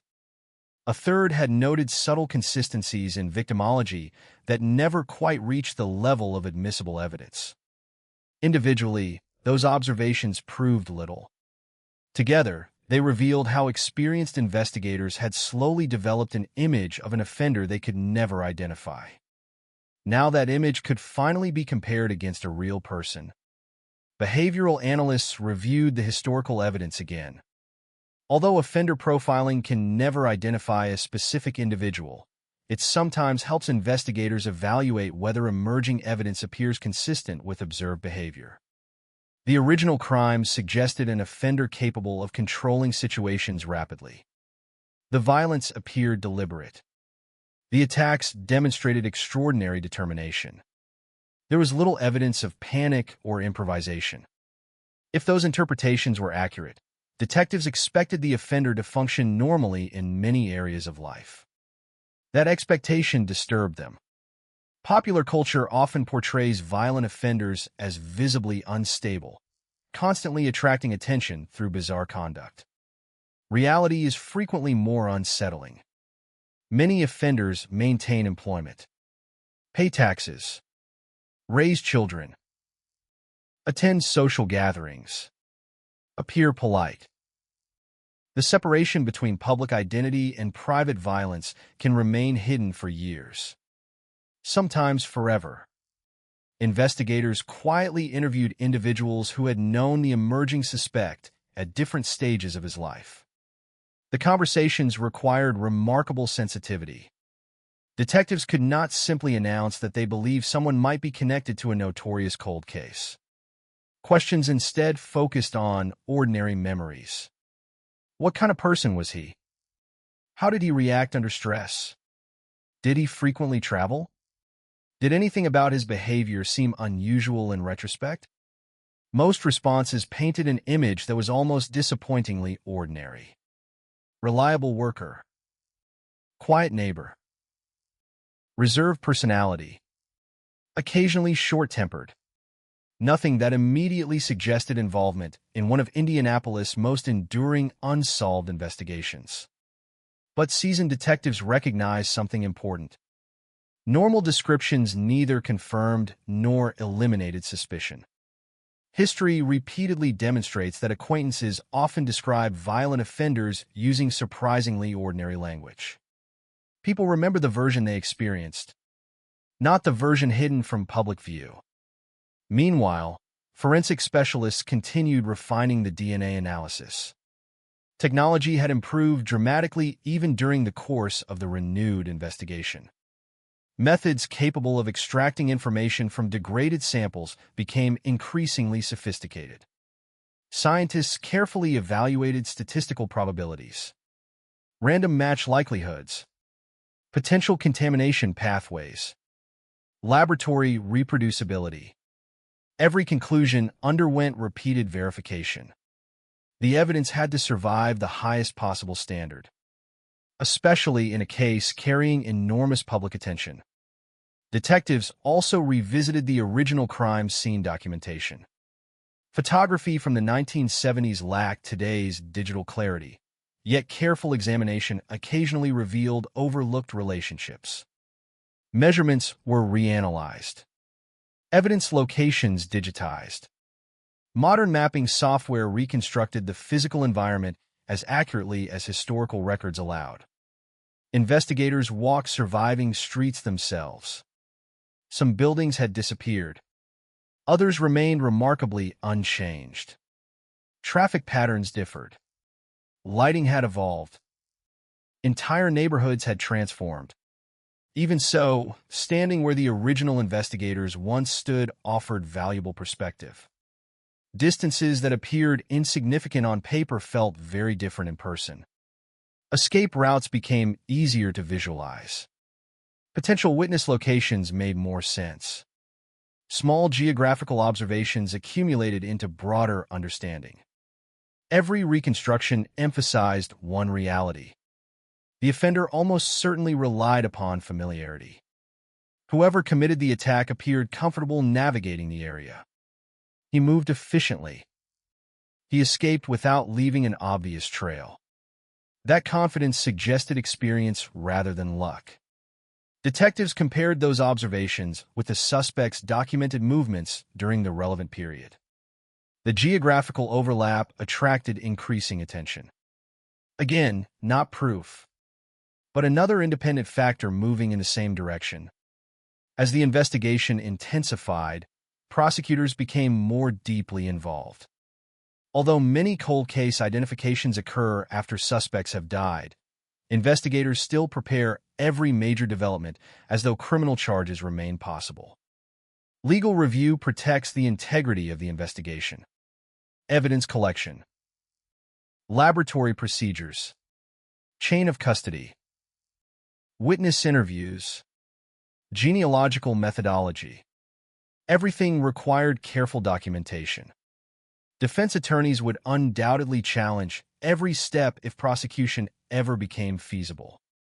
The passage of nearly 50 years introduced unique legal complications.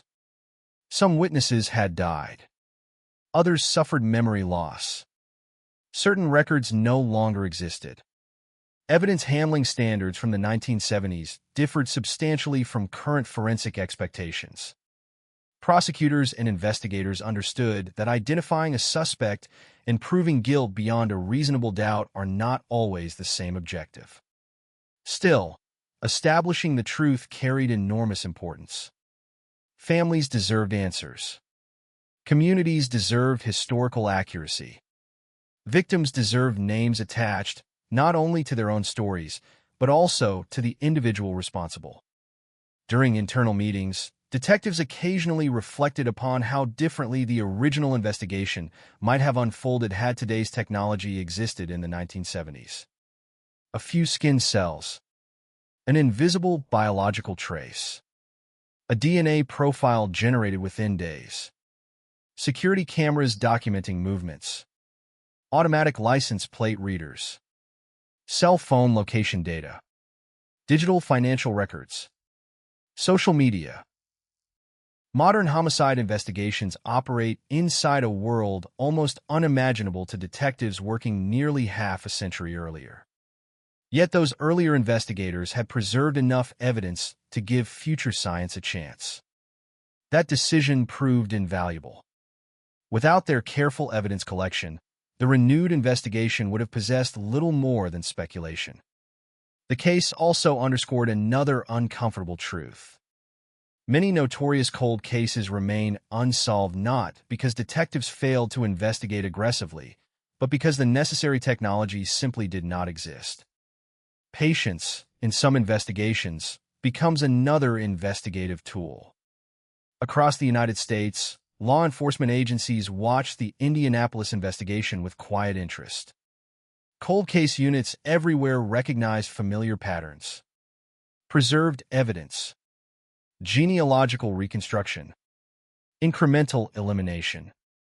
The slow convergence of independent investigative disciplines. Success in one jurisdiction often inspires renewed examination elsewhere. If science could identify one long unknown offender, perhaps countless others still waited inside evidence vaults across the country. Back in Indianapolis, the investigation approached a decisive moment. Detectives now possessed enough information to seek direct comparison between the preserved crime scene DNA and biological material associated with the suspect. The laboratory process itself required no dramatic confrontation. No interrogation room. No flashing lights. No emotional confession. Science proceeded with characteristic indifference. Samples entered the laboratory under secure chain of custody procedures. Analysts remained blinded whenever appropriate to minimize unconscious bias. Computers generated comparative data. Genetic markers aligned, or they did not. The investigators waited. Hours felt like days. Some detectives deliberately immersed themselves in unrelated work. Others reviewed old files despite knowing no additional reading would influence the laboratory outcome. Everyone understood that nearly 50 years of uncertainty now depended upon microscopic biological information impossible to observe with the naked eye. When the preliminary results arrived, they did not immediately end the investigation. Instead, they intensified it. The findings justified further verification. Independent review. Additional testing. More rigorous statistical analysis. Scientists remained cautious. Extraordinary claims demanded extraordinary confidence. Yet behind that professional restraint, investigators sensed the momentum changing. For decades, the Indianapolis slasher had existed almost as an urban legend, a faceless predator discussed whenever conversations turned toward the city's darkest unsolved crimes. Now that legend appeared to be transforming into documented history. Not through rumor. Not through coincidence. Through evidence capable of surviving scientific examination. Detectives thought about the original investigators. Many were no longer alive to witness what was unfolding. They had devoted years to pursuing a killer who always remained beyond reach.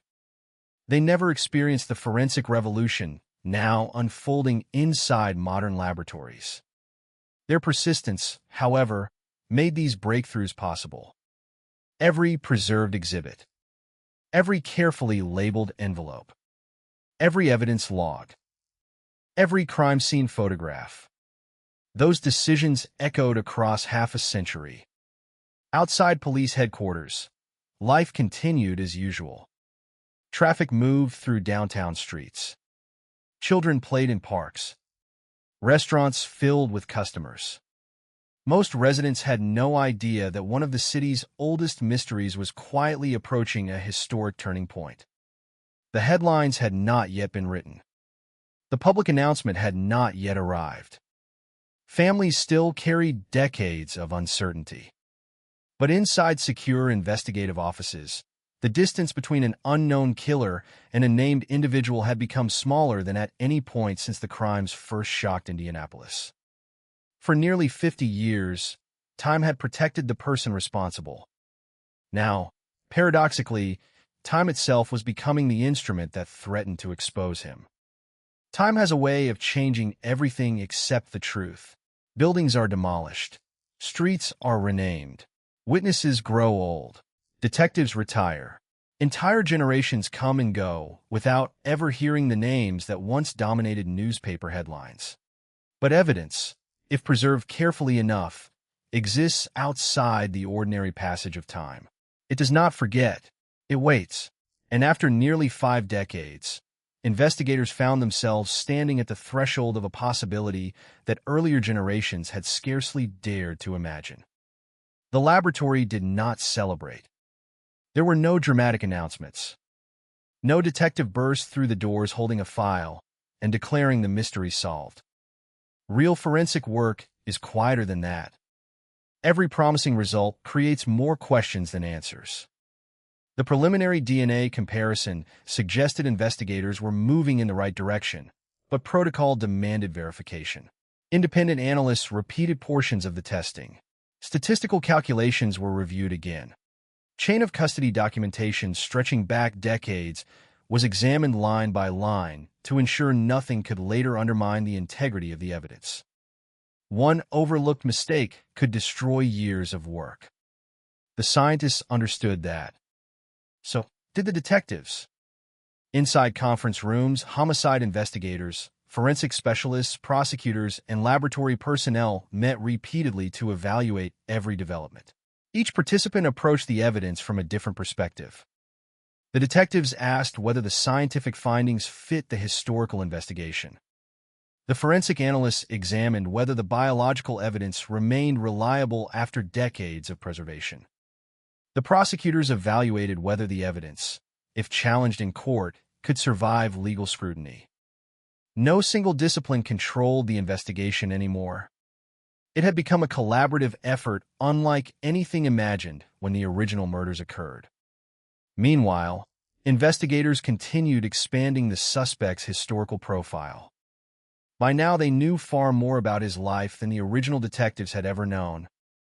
They traced addresses stretching back decades, employment histories, family relationships, military records where applicable, property ownership, traffic citations, civil court filings, financial records available through lawful investigative processes.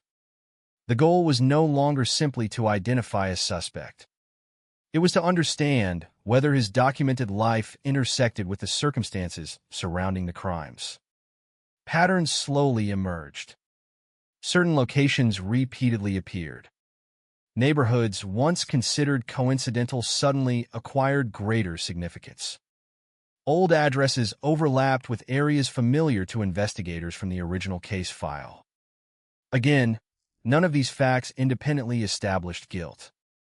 But investigators had long abandoned the search for one spectacular breakthrough. Instead, they relied upon accumulation. One fact, then another, then another. Eventually, the separate threads began reinforcing each other until coincidence became increasingly difficult to explain. Detectives also revisited witness interviews recorded decades earlier. Technology allowed aging audio recordings to be enhanced. Handwritten notes were digitized. Old photographs received high-resolution scanning that occasionally revealed details difficult to observe using the equipment available in the 1970s. Most discoveries proved minor. A license plate number previously thought unreadable remained unreadable. A blurred background figure remained impossible to identify. A witness statement contained no hidden revelation. But occasionally, modern analysis clarified small details that strengthened investigators' understanding of the timeline. Minute by minute, street by street, movement by movement, the reconstruction became increasingly precise. Retired officers watched these developments with mixed emotions. Some admitted they had nearly abandoned hope years earlier. Others confessed they never believed they would live long enough to witness meaningful progress. Many remembered the frustration of working homicides before the DNA era. Back then, detectives depended overwhelmingly upon human beings. Witnesses, informants, confessions. Physical evidence mattered, but its scientific value remained limited. Today, the balance had shifted. Human memory still played an important role. Yet biology could now answer questions witnesses never could. It became impossible not to wonder how many other offenders had escaped justice simply because science arrived too late. Within the investigative team, another question began attracting attention. If the emerging suspect truly committed the Indianapolis slasher attack, had he committed other crimes that remained unsolved? The possibility demanded careful examination. Violent offenders sometimes escalate. Sometimes they stop. Sometimes they relocate. Sometimes they offend in different jurisdictions without investigators realizing the connection until decades later. Detectives contacted neighboring agencies once again. Historical homicide files were reviewed. Unsolved assaults. Sexual attacks. Attempted murders. Cases involving similar methods. Nothing could be assumed. At the same time, investigators understood the danger of overextending the evidence. Not every unsolved crime belonged to the same offender. Not every similarity indicated a common perpetrator. Professional discipline required restraint. Speculation had already consumed decades of this investigation. Evidence had to remain the guiding principle. Genealogists, meanwhile, completed additional work intended to eliminate every reasonable alternative within the relevant family tree. This process received far less public attention than DNA testing itself, yet it proved equally important. Investigators needed confidence that another close biological relative did not better fit the available evidence. The genealogical reconstruction became extraordinarily detailed. Multiple generations, collateral family branches, half-siblings, adoptions where records existed, marriages connecting otherwise unrelated families. Every documented relationship mattered. Eventually, the family tree narrowed to the point where detectives believed they had identified the most plausible source of the crime scene DNA. Still, one obstacle remained: the suspect's status. If alive, investigators would eventually face difficult decisions regarding interviews, surveillance, or possible legal action depending upon the totality of evidence. If deceased, the investigation entered an entirely different phase. The objective shifted from prosecution toward historical identification and official resolution. Either outcome carried profound consequences. For nearly 50 years, families had lived without certainty. Answers, even delayed ones, possess enormous emotional weight. Psychologists who work with surviving relatives often describe unresolved homicide as a form of suspended grief. The death itself brings heartbreak. The unanswered questions prolong it. Who? Why? Could it have been prevented? Did the victim suffer? Those questions echo across decades. An identified offender cannot erase loss. But uncertainty finally begins to loosen its grip.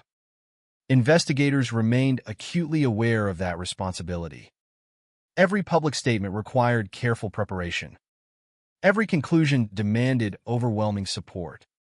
False certainty would inflict new pain upon families already burdened by generations of unanswered questions. The investigation also attracted attention within the broader forensic community.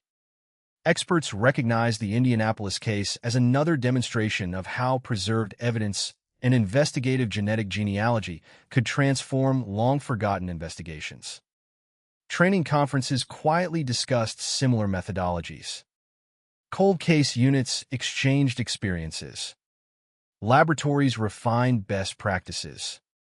The case became part of a larger national movement redefining what unsolved actually meant. For decades, many murders effectively reached investigative dead ends once witnesses disappeared and conventional leads dried up. That assumption no longer held true. Evidence collected 50 years earlier might become more valuable tomorrow than it was yesterday. Technology had fundamentally altered the relationship between time and justice. Back inside the laboratory, analysts completed additional rounds of comparison. Each new result strengthened confidence. Independent examinations produced consistent findings. Quality assurance procedures revealed no meaningful concerns. The biological evidence continued pointing toward the same individual. Detectives now confronted another emotional reality. They had spent months quietly investigating someone who almost certainly had no idea he remained under scrutiny. If he was alive, he had likely lived for decades believing the case would never be solved. If deceased, his family almost certainly knew nothing about the investigation unfolding around his name. The human consequences extended far beyond the victims. Relatives of suspects often become unwilling participants in history. Children discover lives they never truly knew. Grands children confrontent impossible questions. Neighbors revisit memories that suddenly seem different. Communities reconsider familiar faces through an entirely new lens. Detectives understood those consequences could not influence the investigation. Truth remained the objective. Whatever discomfort followed belonged to history itself. As preparations quietly continued, prosecutors reviewed every conceivable legal challenge. Defense attorneys would undoubtedly question genealogy, laboratory methodology, evidence preservation, witness reliability after decades, scientific interpretation. Investigators therefore adopted an unusually conservative approach. Every statement had to remain supported by demonstrable evidence. Every inference carefully distinguished from established fact. No shortcuts. No assumptions.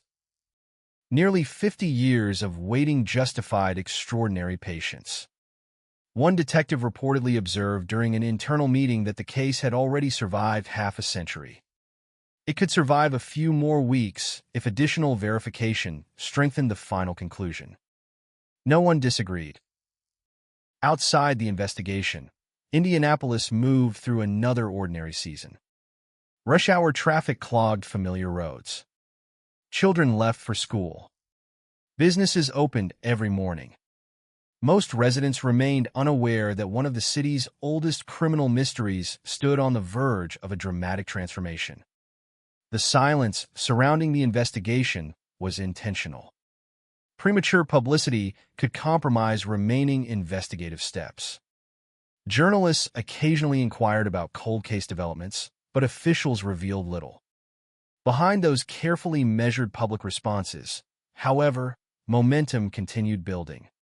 Every completed report, every verified laboratory result, every reviewed historical document, every eliminated alternative explanation. Together, they formed something detectives had not possessed for almost 50 years. Confidence. Not absolute certainty. Not yet. But confidence grounded in evidence rather than hope. The Indianapolis slasher had haunted police files for generations because no one could confidently attach a name to the violence. That era appeared to be ending. The unknown offender was no longer merely a shadow preserved inside aging case files.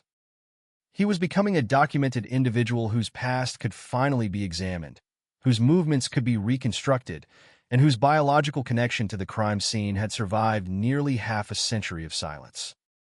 For decades, investigators believed time was their greatest enemy. Now they were witnessing something remarkable. Time had become their greatest ally. The closer the investigation came to a conclusion, the more the detectives forced themselves to slow down. It seemed almost unnatural. After decades of unanswered questions, every instinct urged them to move quickly, to put a name on the case, to notify the families, to tell the city that one of its oldest mysteries had finally yielded to science. But experience had taught them that the final steps of any cold case are often the most fragile. A rushed decision can undo years of careful work. One unsupported statement can cast doubt over an otherwise overwhelming investigation. Every page was reviewed again. Every laboratory report was reread. Every interview was compared against the historical timeline. Nothing was accepted simply because it fit the emerging theory. Investigators actively searched for reasons they might be wrong. That discipline had become one of the defining characteristics of modern cold case investigations. The question was never, how do we prove this suspect is guilty? The question was, what evidence would prove we are mistaken? Only after every reasonable alternative had been eliminated could investigators begin to speak with confidence. The original case file filled shelves. Thousands of pages. Crime scene photographs. Autopsy reports. Evidence inventories. Witness statements. Laboratory records from different decades. Handwritten notes from detectives who had spent entire careers pursuing answers they would never personally witness. The renewed investigation had added thousands more. Digital forensic reports. Genealogical charts. DNA analyses. Historical research. Legal memoranda. The case had evolved into one of the most extensively documented homicide investigations in the department's history. One by one, detectives revisited every major theory that had once dominated the investigation. The jealous acquaintance. The random drifter. The unidentified hitchhiker. The local repeat offender. The robbery theory. The personal revenge theory. Some had once appeared convincing enough to command months of investigative effort. Now, viewed through the lens of modern forensic evidence, many collapsed completely. The biological evidence simply did not support them. The process was almost therapeutic for investigators. For years, they had carried the weight of uncertainty. Now they could begin clearing away decades of accumulated speculation. Not every unanswered question would receive an answer. But many false paths could finally be closed forever. Attention then shifted to chronology. Could the suspect physically have been present during the critical time frame? Old employment records were examined once more. Shift schedules were available. Vacation periods. Residential addresses. Transportation routes. Historical maps. Investigators knew that memories fade, but documents often survive. Sometimes a forgotten payroll record reveals more than 10 witness interviews. Sometimes a dated utility bill quietly places a person exactly where investigators need them to be. The suspect's documented movements did not eliminate him. If anything, they strengthened the developing case. He had lived within reach. He had moved through areas central to the investigation. Nothing investigators uncovered suggested he was somewhere else when the crime occurred. Again, it was not proof by itself, but another independent layer supporting the same conclusion. Behavioral evidence also received renewed examination. Over the decades, criminal profiling had evolved significantly. Investigators remained careful not to overstate its value. Profiles do not identify offenders. They simply describe behavioral characteristics consistent with known evidence. Even so, several long-standing observations continued aligning with the emerging suspect. The offender appeared familiar with the environment. He demonstrated confidence rather than panic. The attack suggested purposeful violence instead of spontaneous rage. He disappeared without attracting immediate attention. None of those observations contradicted the suspect's known history. Perhaps most striking was what investigators did not find. No verified confession to another person. No diary. No recorded admission. No dramatic deathbed statement. Popular culture often expects notorious offenders to reveal themselves eventually. Reality is usually far quieter. Many violent offenders carry their secrets to the grave. Some never speak about their crimes again. Others convince themselves the past has disappeared. The absence of confession did not weaken the investigation. It simply reminded detectives that forensic evidence had become the primary witness. Families of the victims remained unaware of how close investigators believed they were. That secrecy weighed heavily on everyone involved. Detectives understood the emotional consequences of premature notification. Imagine telling a family that after nearly 50 years, investigators believed they had identified the killer, only to discover weeks later that new testing disproved the conclusion. Such an error would be devastating. Silence, though painful, remained the more responsible choice. Within the forensic laboratory, analysts performed additional statistical evaluations. DNA evidence is rarely described in absolute language. Instead, scientists calculate probabilities. How likely is it that another unrelated individual would share the same genetic characteristics? How strong is the evidentiary value? How should the results be interpreted within accepted scientific standards? The answers increasingly favored the investigation. Independent reviews reached consistent conclusions. Quality assurance procedures identified no significant irregularities. The biological evidence remained remarkably stable despite the passage of decades. One veteran detective quietly remarked that the crime scene itself had become the investigation's most reliable witness. Witnesses forgot. Rumors changed. Newspaper reports occasionally contained errors. But the microscopic biological evidence collected so many years earlier had never altered its story. It simply waited for science to catch up. As confidence grew, investigators began preparing for another important responsibility: historical transparency. Cold case investigations are often scrutinized not only for what they discover, but for how they reach those discoveries. Every decision required documentation. Every laboratory procedure. Every genealogical step. Every legal authorization. Future researchers, journalists, prosecutors, and defense attorneys would examine the investigation in extraordinary detail. The detectives wanted the record to speak for itself. No mystery. No hidden shortcuts. Only evidence. Meanwhile, historians and criminologists following developments in forensic science pointed to cases like this as evidence of a profound shift in criminal investigations. For much of the 20th century, time favored offenders. Each passing year weakened eyewitness testimony. Physical evidence deteriorated. Public attention disappeared. Eventually, many investigations reached practical dead ends. The DNA era reversed that equation. Today, every preserved biological trace represents a future opportunity. Advances in laboratory technology continue at remarkable speed. Samples considered unusable 10 years ago may become valuable tomorrow. Cold cases are no longer frozen. They are waiting. The Indianapolis investigation embodied that transformation. It demonstrated that the work performed by detectives in the 1970s had not failed. Rather, it had paused. Their evidence had simply required technology that would not exist for another generation. That realization carried a certain bittersweet comfort. Many of the original investigators had spent years believing they had let the victims down. In reality, they had preserved the very evidence that ultimately reopened the case. Their patience, diligence, and insistence on retaining physical exhibits made the modern investigation possible.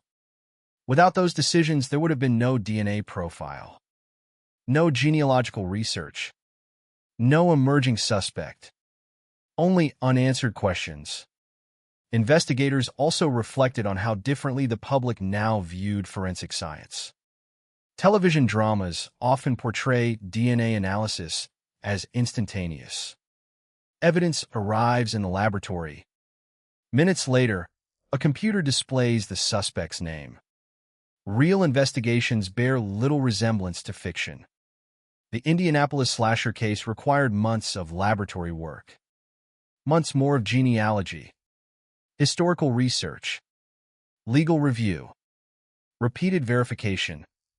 Scientific caution. There were no dramatic shortcuts, only relentless patience. The suspect himself remained unaware, or had remained unaware if no longer living, that investigators were reconstructing his life with extraordinary precision. Old photographs, official documents, family relationships, employment records, everything combined into a portrait extending across decades. The ordinary details proved especially striking. Birthdays, wedding announcements, property purchases, routine civic records. Nothing in those documents hinted that investigators believed they were examining the life of a man connected to one of Indianapolis's most haunting unsolved crimes. History often hides extraordinary truths beneath remarkably ordinary surfaces. As the investigative team prepared its final assessments, discussions increasingly turned toward what justice actually meant after nearly 50 years. Could justice still exist if prosecution proved impossible? Could identification alone provide meaningful closure? Opinions varied. Some believed only a criminal conviction represented true justice. Others argued that historical truth possesses value independent of courtroom outcomes. Families who spend decades wondering who destroyed their lives often describe certainty itself as a form of peace. Not happiness, not healing, but certainty. The endless cycle of speculation finally ends. The investigation approached that moment. Every major question had been examined repeatedly. Every significant alternative explanation had weakened under scrutiny. The evidence no longer pointed in multiple directions. It converged, steadily, relentlessly, toward one individual. For nearly half a century, the Indianapolis slasher existed only as a name invented to describe an unidentified killer. Now detectives found themselves preparing for something almost unimaginable to the investigators who first walked into that bloodstained crime scene decades earlier. The possibility that the faceless predator who had haunted Indianapolis for generations was about to lose the one advantage that had protected him for nearly 50 years. His anonymity. For nearly half a century, the investigation had revolved around an absence. No name, no face, no confession, no arrest. Detectives inherited the case, knowing that every previous effort had ended in the same place. A file returned to storage, another year added to the calendar, another anniversary marked by silence. Yet now the investigation had entered unfamiliar territory. The question was no longer whether science could produce a lead. It already had. The question was whether that lead could withstand the weight of history. Every conclusion demanded corroboration. Investigators understood that DNA, powerful as it was, existed within a broader evidentiary landscape. Biological evidence could establish that a person was connected to a crime scene, but detectives still wanted to understand the circumstances surrounding that connection. They revisited every surviving document with renewed purpose, no longer reading them as isolated reports, but as pieces of a story that had remained unfinished for decades. The timeline became their obsession. Minute by minute, street by street, movement by movement. Old dispatch logs were compared against witness statements. Emergency response records were matched with crime scene photography. Weather reports from the day of the crime were reviewed once again, not because detectives expected a dramatic revelation, but because even rain, temperature, or visibility could influence how evidence had been preserved or how witnesses perceived events. Nothing was too small. A streetlight noted as malfunctioning. A business that had closed earlier than usual. Construction that altered traffic patterns. Each detail helped investigators reconstruct the world exactly as it had existed when the crime occurred. The reconstruction revealed something striking. Despite the passage of nearly 50 years, the essential sequence of events remained remarkably consistent. Witnesses disagreed on peripheral details, as they often do in traumatic situations, but the central chronology had endured. The victim's known movements, the estimated time of the attack, the response of emergency personnel. Those core facts continued aligning with the forensic evidence developed decades later. That consistency strengthened confidence in the investigation. Detectives also examined the suspect's life after the crime. Not because later behavior could prove earlier guilt, but because understanding a suspect often illuminates unanswered questions. Did he abruptly leave the area? Did he establish a stable life? Did he encounter law enforcement again? Were there indications of escalating violence or, conversely, an apparently uneventful existence?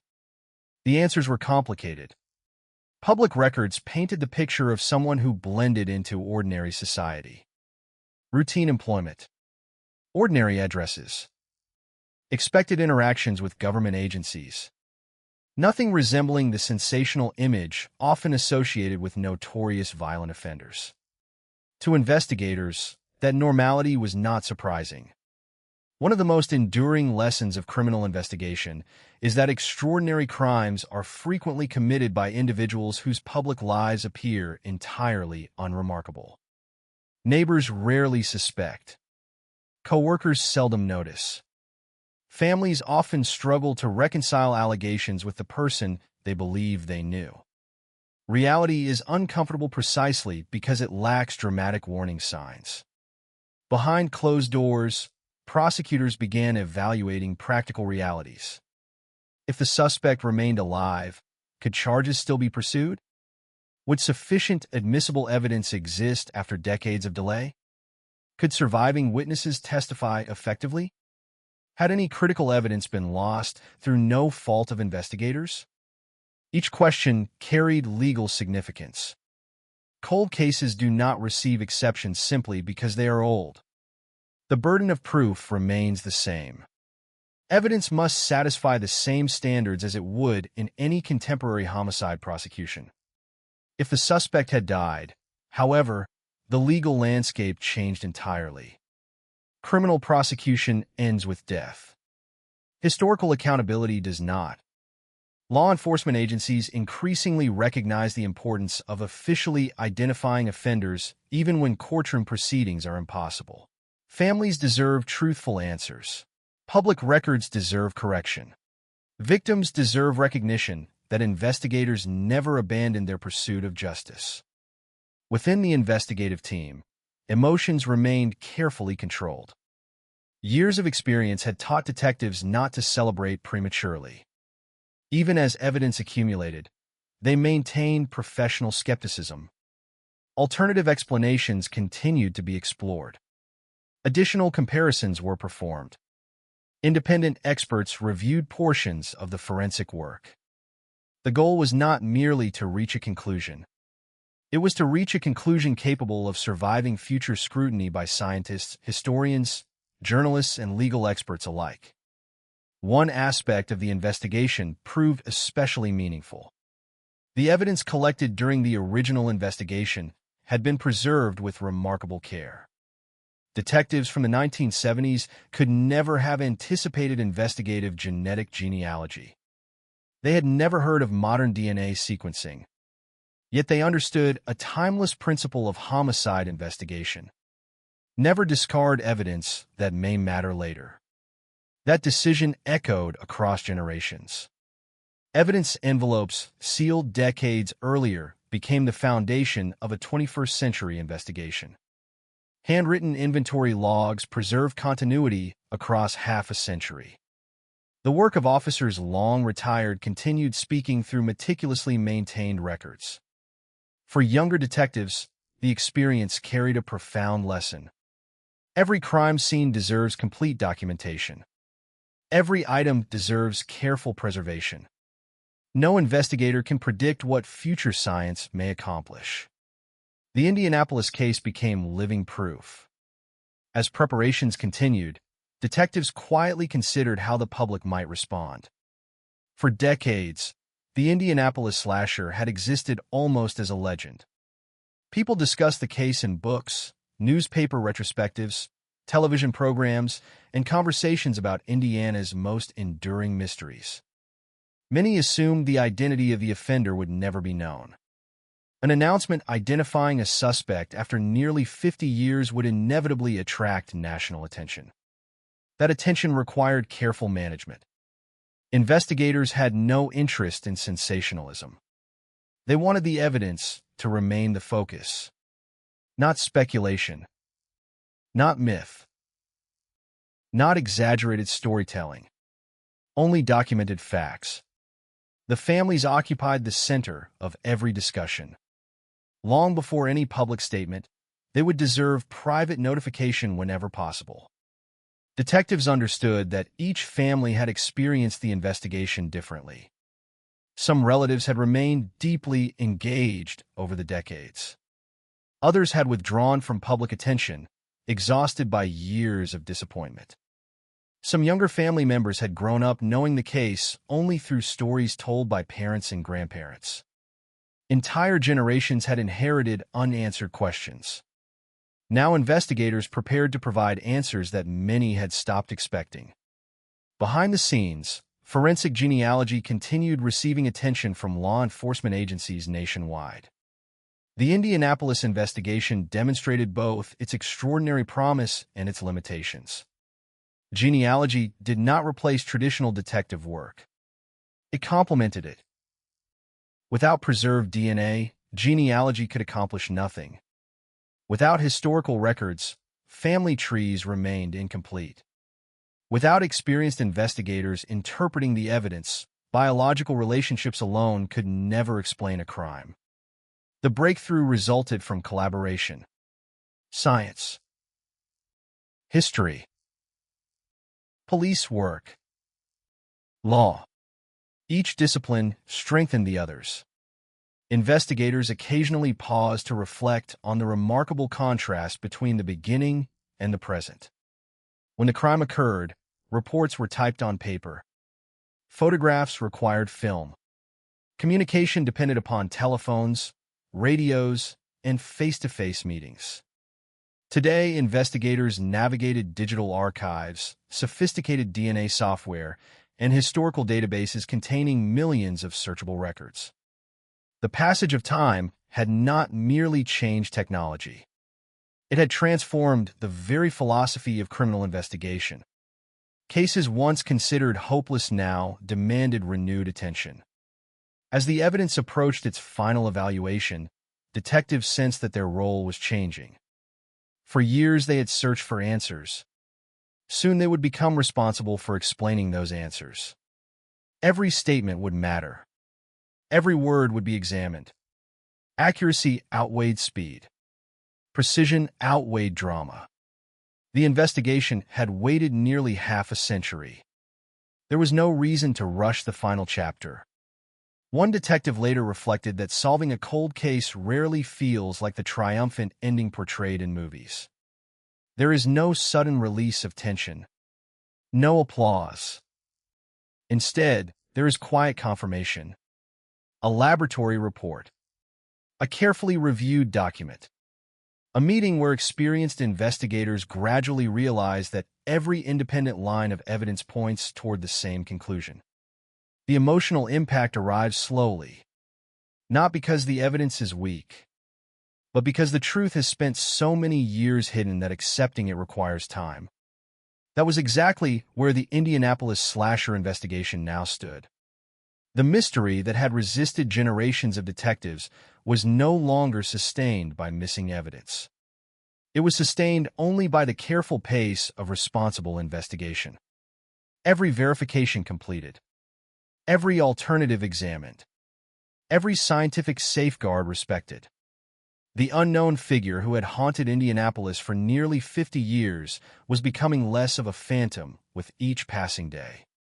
Not through rumor, not through chance, but through the patient accumulation of evidence that had survived long enough for science and persistence to finally reveal what history had concealed for almost half a century. For decades, the Indianapolis slasher investigation existed in a space between memory and mystery. It was a case people remembered without truly knowing, a name without a face, a headline without an ending. The victims had names, families, and lives that existed long before they became part of a criminal investigation. Yet the person responsible remained only an unanswered question buried inside thousands of pages of police records. Now, after nearly 50 years, that question was finally approaching an answer. But identifying a suspect was only the beginning. The most difficult moment in any cold case investigation is not always finding the name. It is proving what that name means. Investigators understood the difference. A person can appear connected to a crime through coincidence. A family relationship can lead to a mistaken assumption. A matching piece of evidence can be misunderstood if the larger context is ignored. The responsibility of investigators was not simply to solve the mystery. It was to solve it correctly. That principle shaped every decision that followed.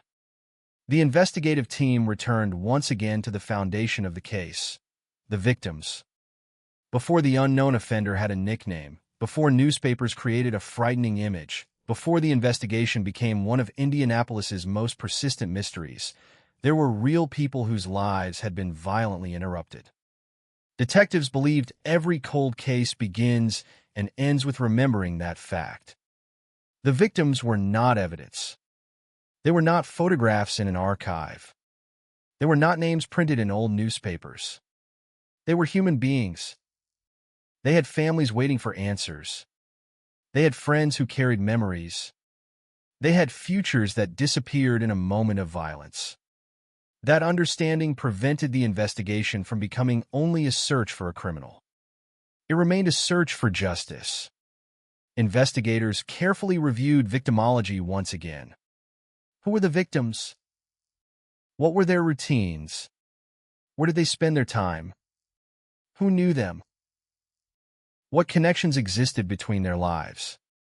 Decades earlier, detectives had asked these same questions with limited information.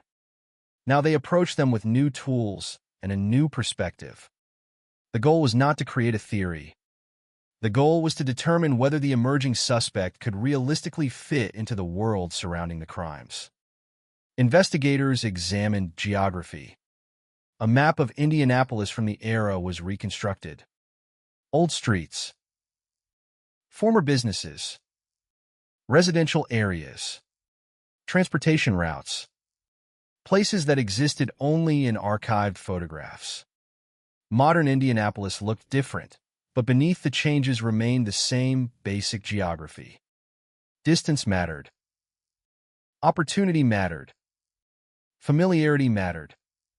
The suspect's connection to these locations became increasingly significant.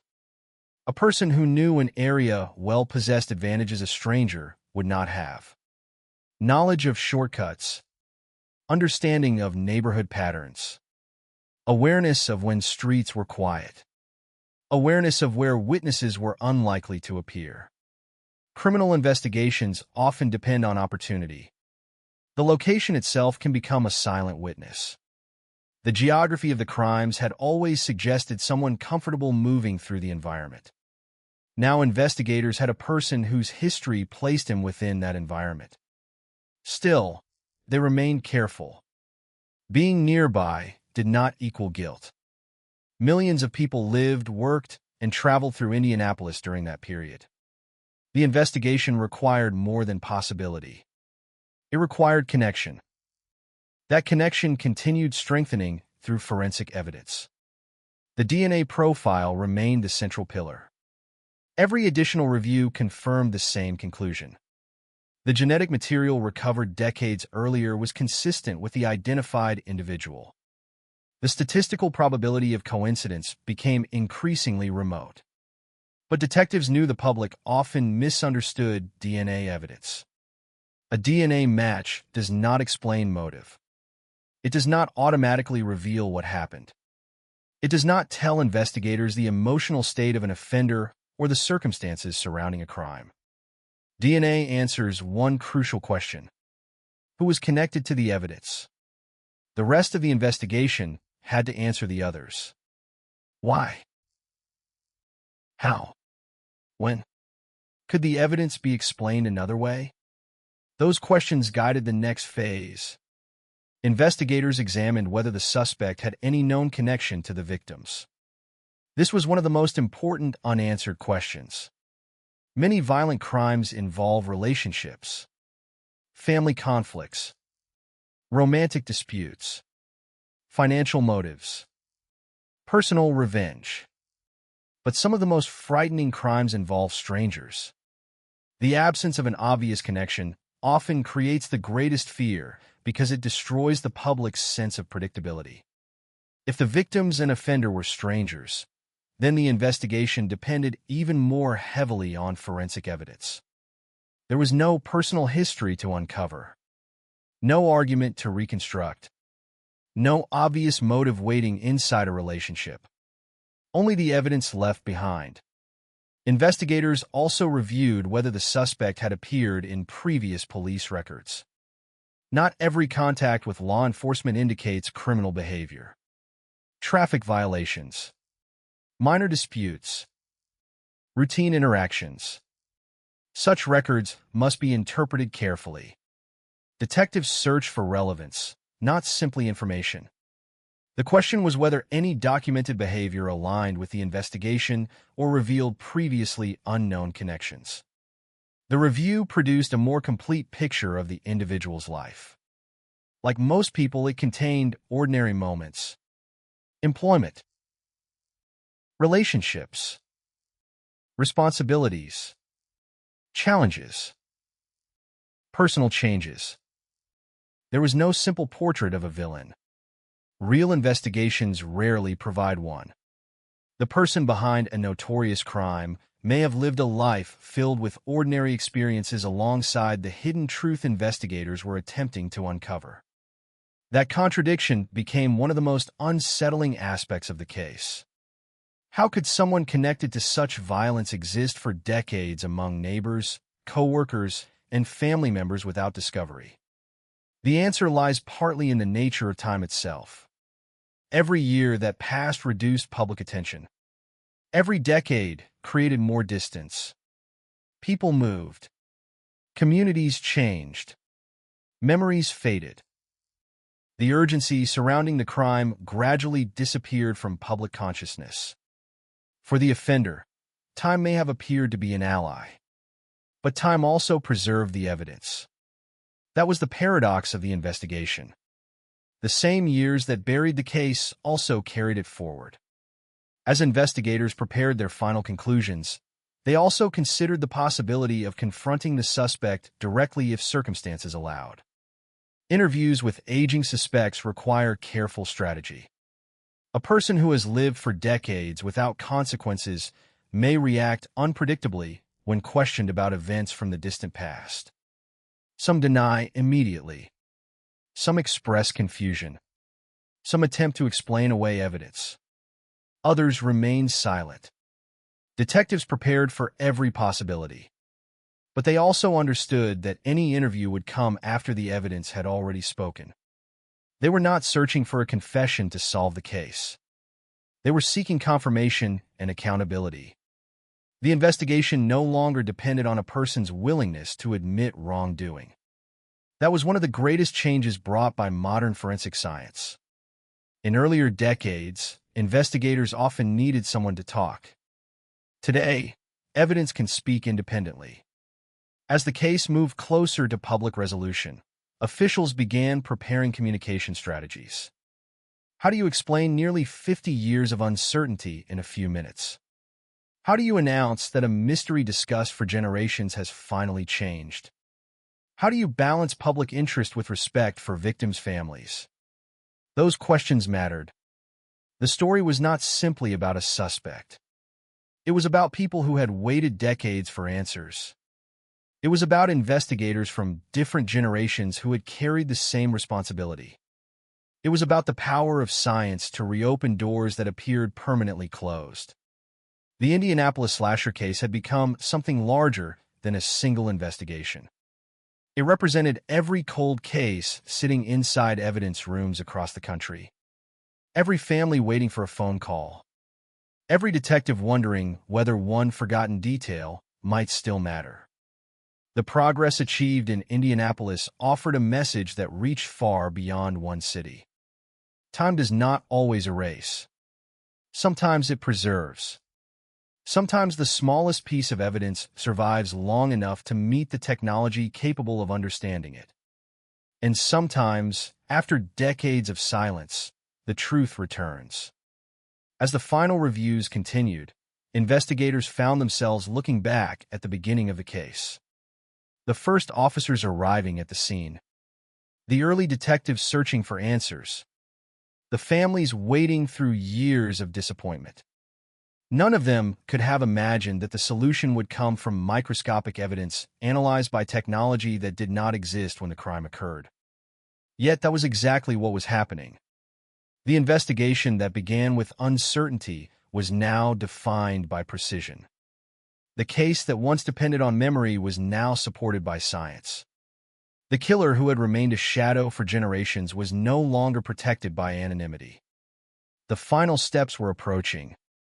And after nearly 50 years of unanswered questions, Indianapolis was preparing to hear a name that many believed would never be discovered. The final stage of a cold case investigation is often the quietest. After decades of headlines, speculation, and unanswered questions, the moment before the truth becomes public can feel strangely still. Behind closed doors, investigators continue working through documents, checking procedures, and preparing for a day they once believed might never come. The Indianapolis slasher investigation had reached that moment. For nearly 50 years, the case existed as a haunting reminder of how some crimes escape resolution. Generations of detectives had examined the evidence. Generations of families had carried the pain. Generations of Indianapolis residents had grown older, while the identity of the person responsible remained hidden. Now, the investigation was no longer searching through endless possibilities. It was preparing to explain a conclusion. But before any announcement could be made, investigators had one final responsibility. They had to ensure that every part of the story was accurate. The public often imagines breakthroughs as a single dramatic discovery. A fingerprint, a confession, a DNA match appearing instantly on a computer screen. The reality was far different. The identification came through persistence, through thousands of small decisions, through evidence preserved by people who never knew whether it would matter, through scientists who developed methods that did not exist when the crimes occurred, through investigators who refused to allow time to become the final answer. The case was a chain. If one link had failed, the entire investigation could have remained unresolved. Detectives reviewed the chain carefully. The original evidence collection, the storage history, the laboratory procedures, the DNA analysis, the genealogical research, the suspect identification, the independent verification. Each step had to connect logically to the next. The strength of the investigation came not from one piece of evidence alone, but from the way multiple forms of evidence supported each other. Biology, history, geography, records, timeline reconstruction. Together, they created a picture that had been impossible to see decades earlier. The suspect's identity, once hidden behind uncertainty, became increasingly clear. But investigators also understood that solving the mystery did not erase the tragedy. No scientific breakthrough could return the victims. No arrest could restore the years stolen from their families. No announcement could undo the fear that had affected an entire community. Justice could acknowledge the truth. It could not rewrite the past. That reality shaped how officials prepared to speak publicly. The language had to be careful.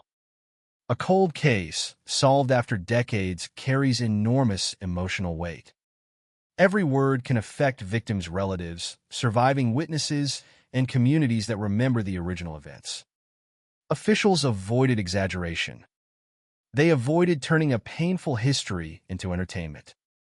The focus remained where it belonged. The victims. The evidence. The investigation. The truth. As investigators prepared the final announcement, they also revisited the original public reaction to the crimes. The fear that once spread throughout Indianapolis had been intense. People wondered whether the attacker was watching them, whether their neighborhood was safe, whether another victim would be next. Those emotions never fully disappeared. They simply became quieter with time. For some residents, the case became a story from the past. For others, especially those directly connected to the victims, it remained an open wound. The passage of years did not mean the pain disappeared. It only meant people learned how to carry it. The possibility of finally naming the person responsible created complicated emotions. Relief. Anger.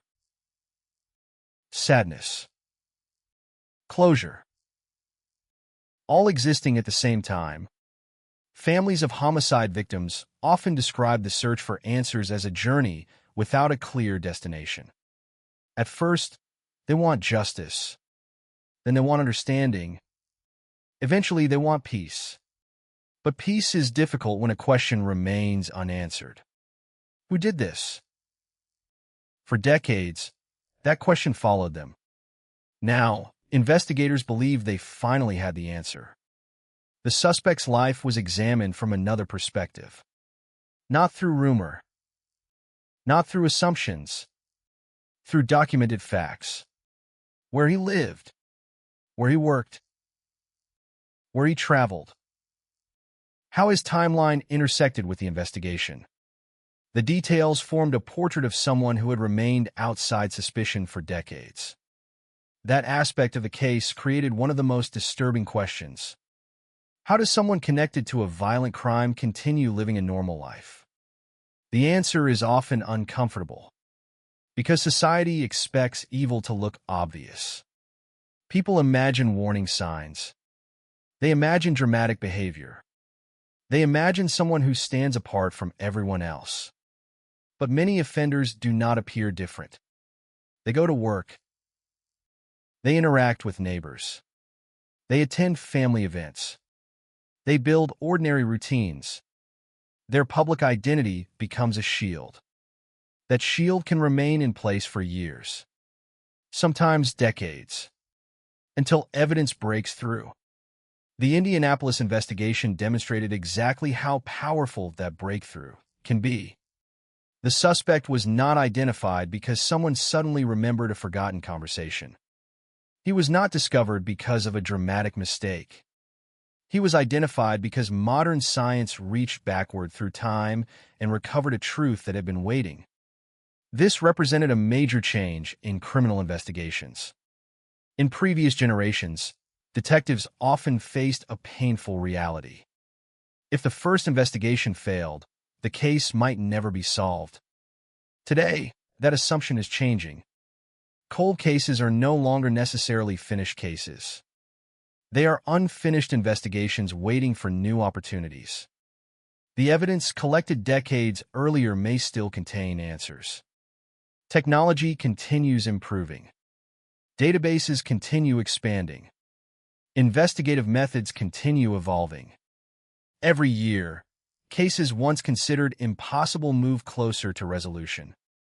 The Indianapolis slasher investigation became another example of that transformation.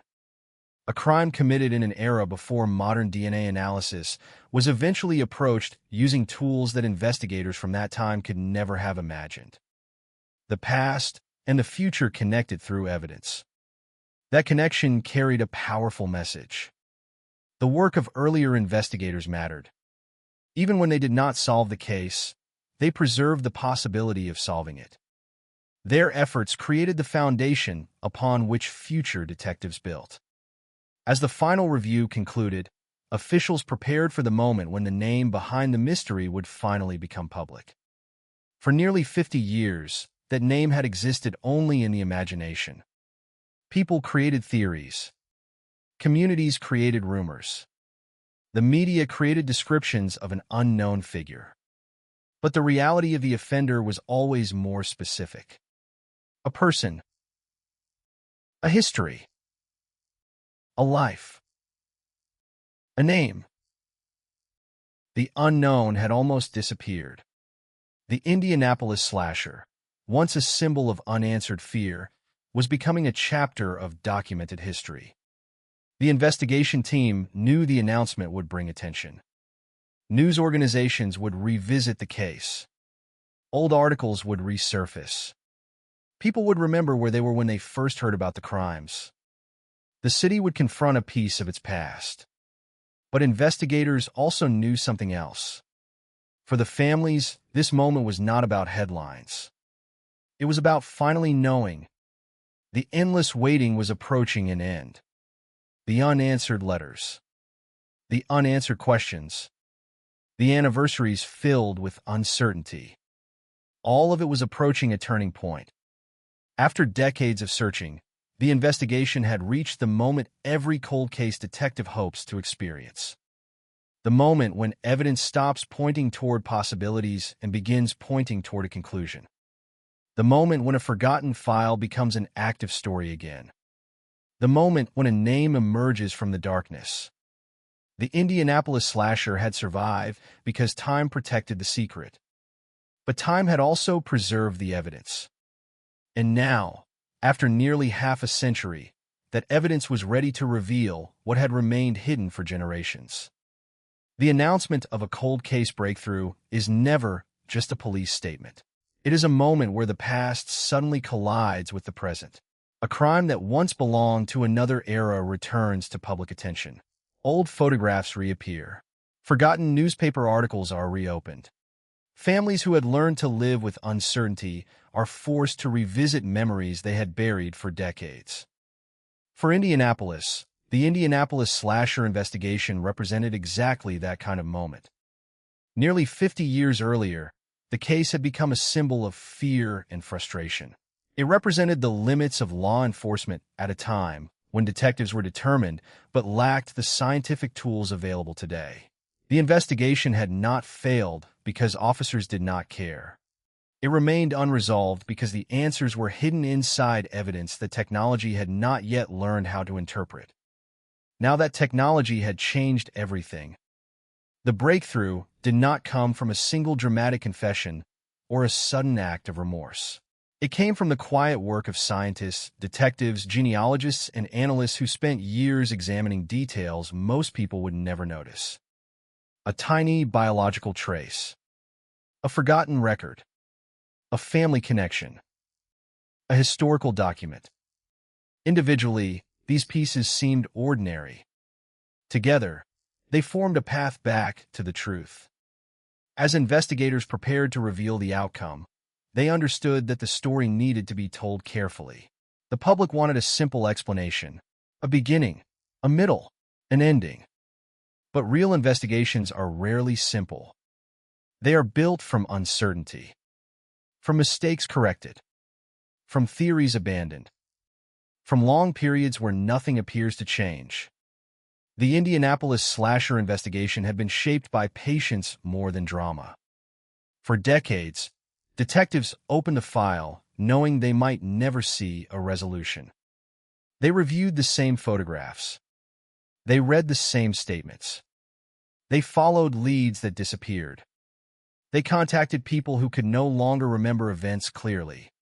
They searched through records that seemed to contain no answers. Yet every effort preserved the possibility of a future breakthrough. That possibility finally arrived.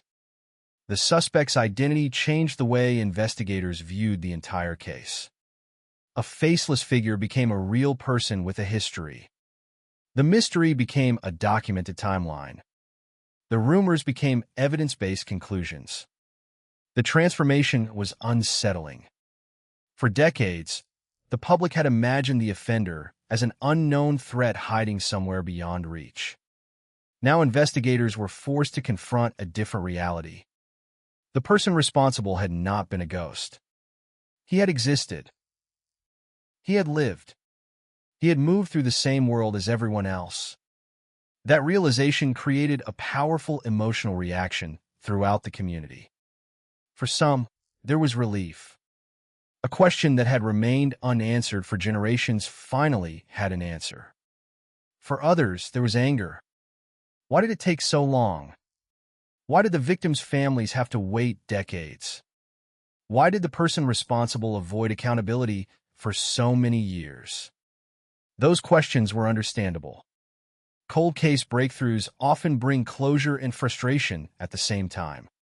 Solving a case does not erase the years lost. It does not remove the pain experienced by families. It does not restore the life stolen from a victim. It simply replaces uncertainty with truth. And for many families, truth matters. The victims had spent decades being remembered through the circumstances of their deaths. Investigators hoped the breakthrough would allow their stories to return to something more meaningful. Who they were. The people who loved them. The lives they lived before becoming part of a criminal investigation. Cold cases often unintentionally allow the offender to dominate the narrative. The killer becomes the mystery. The victim becomes the evidence. Investigators wanted to reverse that. The purpose of solving the Indianapolis slasher case was never only to identify the offender. It was to honor the people whose lives were taken. As the investigation became public, experts examined the significance of the case within the broader world of forensic science. The Indianapolis investigation represented a new era in criminal justice. A time when decades no longer guaranteed anonymity. The offender's greatest advantage had once been the passage of time. Memories faded. Witnesses disappeared. Technology became outdated. But now time worked differently. Every year brought new scientific capabilities. Every year created new opportunities. The evidence had waited patiently. Eventually, science caught up. The case also demonstrated the importance of preserving historical evidence.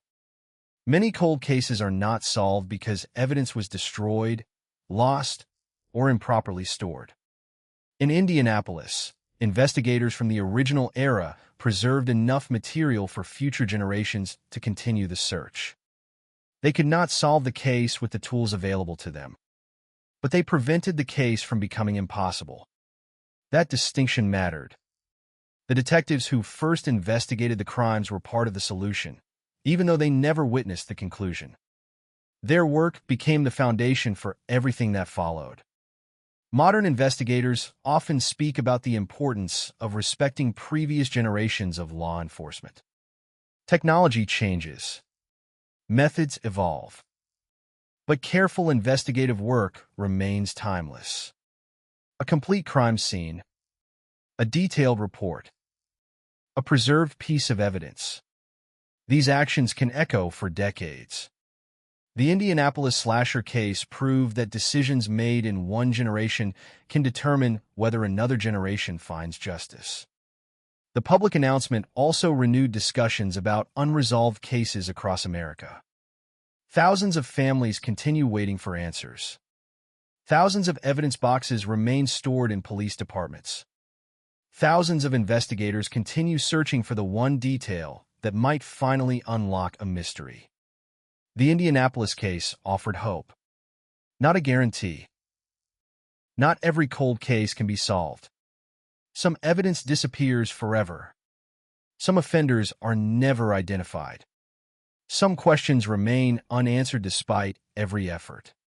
But the possibility of resolution has changed. The word unsolved no longer means impossible. That difference matters. Inside law enforcement agencies, the case became another example of how traditional detective work and advanced technology must work together. DNA alone did not solve the investigation. Genealogy alone did not solve the investigation. Records alone did not solve the investigation. The breakthrough required all of them. Science provided direction. Detectives provided interpretation. History provided context. Together, they created a complete picture. The investigation also highlighted another reality. Justice does not always arrive quickly. Sometimes it arrives decades late. The victims' families experienced an entire lifetime without answers. Some relatives who waited for resolution did not live long enough to see it. That is one of the most painful realities of cold cases. The people who deserve the answers most may never receive them. But the search continues because every victim matters. Every family matters. Every unanswered question matters. The investigators involved understood they were not only solving a crime from the past. They were correcting a historical record. For nearly 50 years, the official story contained a missing chapter. Now that chapter could finally be written. The Indianapolis slasher was no longer an unknown figure. The investigation no longer ended with the words, "Case remains open." The silence that had surrounded the crime for generations was finally broken. Yet even after identification, difficult questions remained. What happened in those final moments? What motivated the attack? Had anyone suspected the truth? Were there other victims? Would the offender have been discovered sooner if modern technology had existed decades earlier? Some questions might never receive complete answers. Cold case resolutions often provide identity without providing every explanation. Science can reveal who. It cannot always reveal why. That mystery remains one of the most haunting aspects of criminal investigations. A person can be identified. A timeline can be reconstructed. Evidence can prove responsibility. But understanding the human mind behind an act of violence is far more complicated. As Indianapolis looked back at nearly 50 years of uncertainty, one lesson became clear. The passage of time had not erased the crime. It had only delayed the moment when the truth could finally emerge. The investigation that began with confusion ended with evidence. The mystery that survived generations ended with a name. The case that seemed destined to remain forever unsolved became another reminder that some secrets cannot remain hidden forever. Because even after decades of silence, evidence remembers. And eventually it speaks. The conclusion of a cold case does not arrive with the simplicity people imagine. There is no single moment when every question disappears.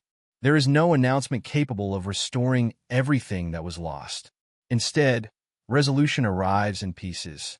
A name, a timeline, a scientific conclusion, a confirmation that the years of searching were not wasted. For the Indianapolis slasher investigation, the breakthrough represented the end of one journey and the beginning of another. The search for identity was over. The search for understanding continued. Nearly 50 years had passed since the crimes first shocked the community.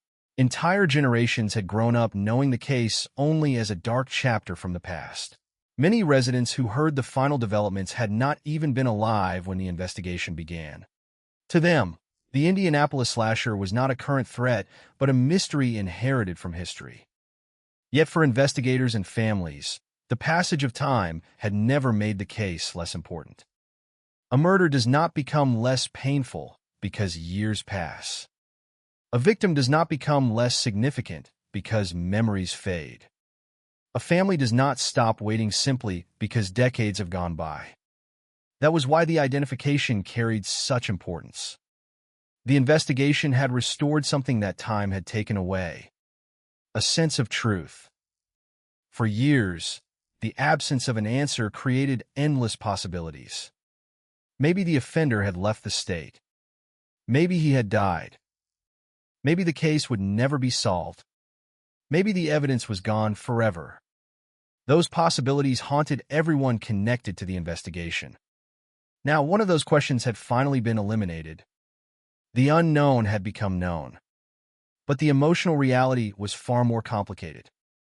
Families who had waited for answers often describe a strange feeling when the truth finally arrives. Relief exists alongside sadness. Gratitude exists alongside anger. The mind understands that justice has moved forward, but the heart remembers all the years when it had not. For some relatives, the breakthrough reopened memories they had spent decades trying to control. The news brought back images from the past. The phone calls, the police interviews, the funerals, the empty spaces left behind. A cold case solution can heal an old wound, but it can also remind people exactly how that wound was created. Investigators understood that reality. They approached every conversation with victims' families carefully. They did not promise that identification would erase pain. They did not suggest that decades of uncertainty could disappear overnight. Instead, they offered something more realistic: the truth. The thing families have been denied for so long. Inside law enforcement, the case became an example of how persistence can outlast time itself. Many officers involved in the final stages had not been part of the original investigation. They were working with evidence created before they began their careers. Some were not even born when the crimes occurred. Yet they inherited the responsibility. Cold case detectives often describe themselves as temporary caretakers of unfinished stories. They receive files from previous generations. They study the work of people they may never meet. They carry forward investigations that began long before they arrived. The Indianapolis slasher case represented that continuity. The original detectives started the search. The later investigators completed it. Different generations. Different technology. Same mission. The scientific advances that made the identification possible also changed how law enforcement viewed unsolved crimes. The old belief that time inevitably favors offenders had been challenged. Time can damage evidence. It can destroy memories. But time can also create opportunities. Technology improves. Databases expand. New methods appear. A piece of evidence that seems meaningless today may become decisive decades later. That possibility has changed the way investigators approach every crime scene. They now understand that they are not only collecting evidence for the present. They may be collecting evidence for the future. The Indianapolis investigation became a reminder of that responsibility. The evidence preserved during the original investigation represented a message sent across generations. A message that said, someone may eventually be able to solve this. That message was answered decades later. The case also forced communities to reconsider the nature of hidden violence. One of the most disturbing aspects of the investigation was not only the crime itself, but the possibility that the person responsible lived an ordinary life afterward. That reality is difficult to understand. People naturally want criminals to appear different, dangerous, obvious, separate from everyone else. But many offenders do not fit that image. They exist among ordinary people. They work. They socialize. They create memories with others. They can appear completely normal while hiding actions that are impossible for others to imagine. That contradiction creates some of the deepest fear surrounding true crime. The danger is not always visible. The person responsible may not look like a threat. The community may never suspect. That is why evidence remains so important. Suspicion changes. Rumors disappear. Memories become uncertain. But properly collected evidence remains. The Indianapolis slasher investigation demonstrated the power of that principle. For decades, investigators lacked the ability to connect evidence to an individual. Not because the evidence was meaningless, because the tools did not yet exist. Once those tools arrived, the past became accessible. The investigation also raised broader questions about accountability. When decades have passed, what does justice look like? Is it a conviction? A confession? A public acknowledgement? A historical record? Different people answer differently. For victims' families, the answer is often personal. Some want a courtroom. Some want recognition. Some simply want the uncertainty to end. Every family experiences justice differently. But almost all agree on one point. Not knowing is its own form of suffering. The Indianapolis slasher case ended that suffering in one important way. The question of identity was finally answered. The person behind the mystery was no longer protected by anonymity. The investigation had achieved what many believed impossible. It had crossed the enormous distance between a crime scene from the past and a scientific conclusion in the present. That journey represented more than a single case. It represented a change in the relationship between time and justice. For much of history, decades meant disappearance. Names were forgotten. Evidence degraded. Cases became permanent mysteries. Now, decades can represent opportunity. A forgotten file may become active again. An old sample may become valuable. A cold case may become a solved case. The Indianapolis investigation became part of that transformation. Yet, even after the breakthrough, investigators remained aware of what could never be recovered. The years lost. The lives interrupted. The moments victims never experienced. No investigation, no matter how successful, can reverse those losses. Justice can identify responsibility. It cannot undo tragedy. That truth remained at the center of the case.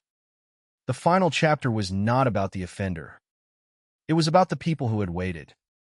The families who carried questions. The investigators who refused to forget. The scientists who transformed impossible evidence into answers. The community that lived with a mystery for nearly 50 years. The Indianapolis slasher investigation began as a story of fear. It ended as a story of persistence. A reminder that unanswered does not mean forgotten.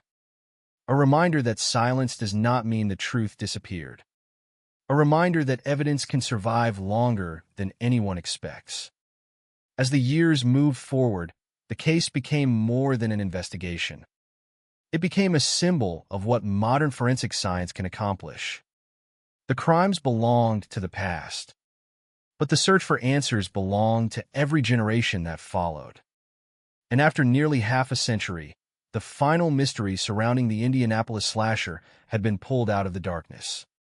The shadow that once seemed permanent had finally begun to disappear. Not because time erased what happened, because time delivered the tools needed to reveal it.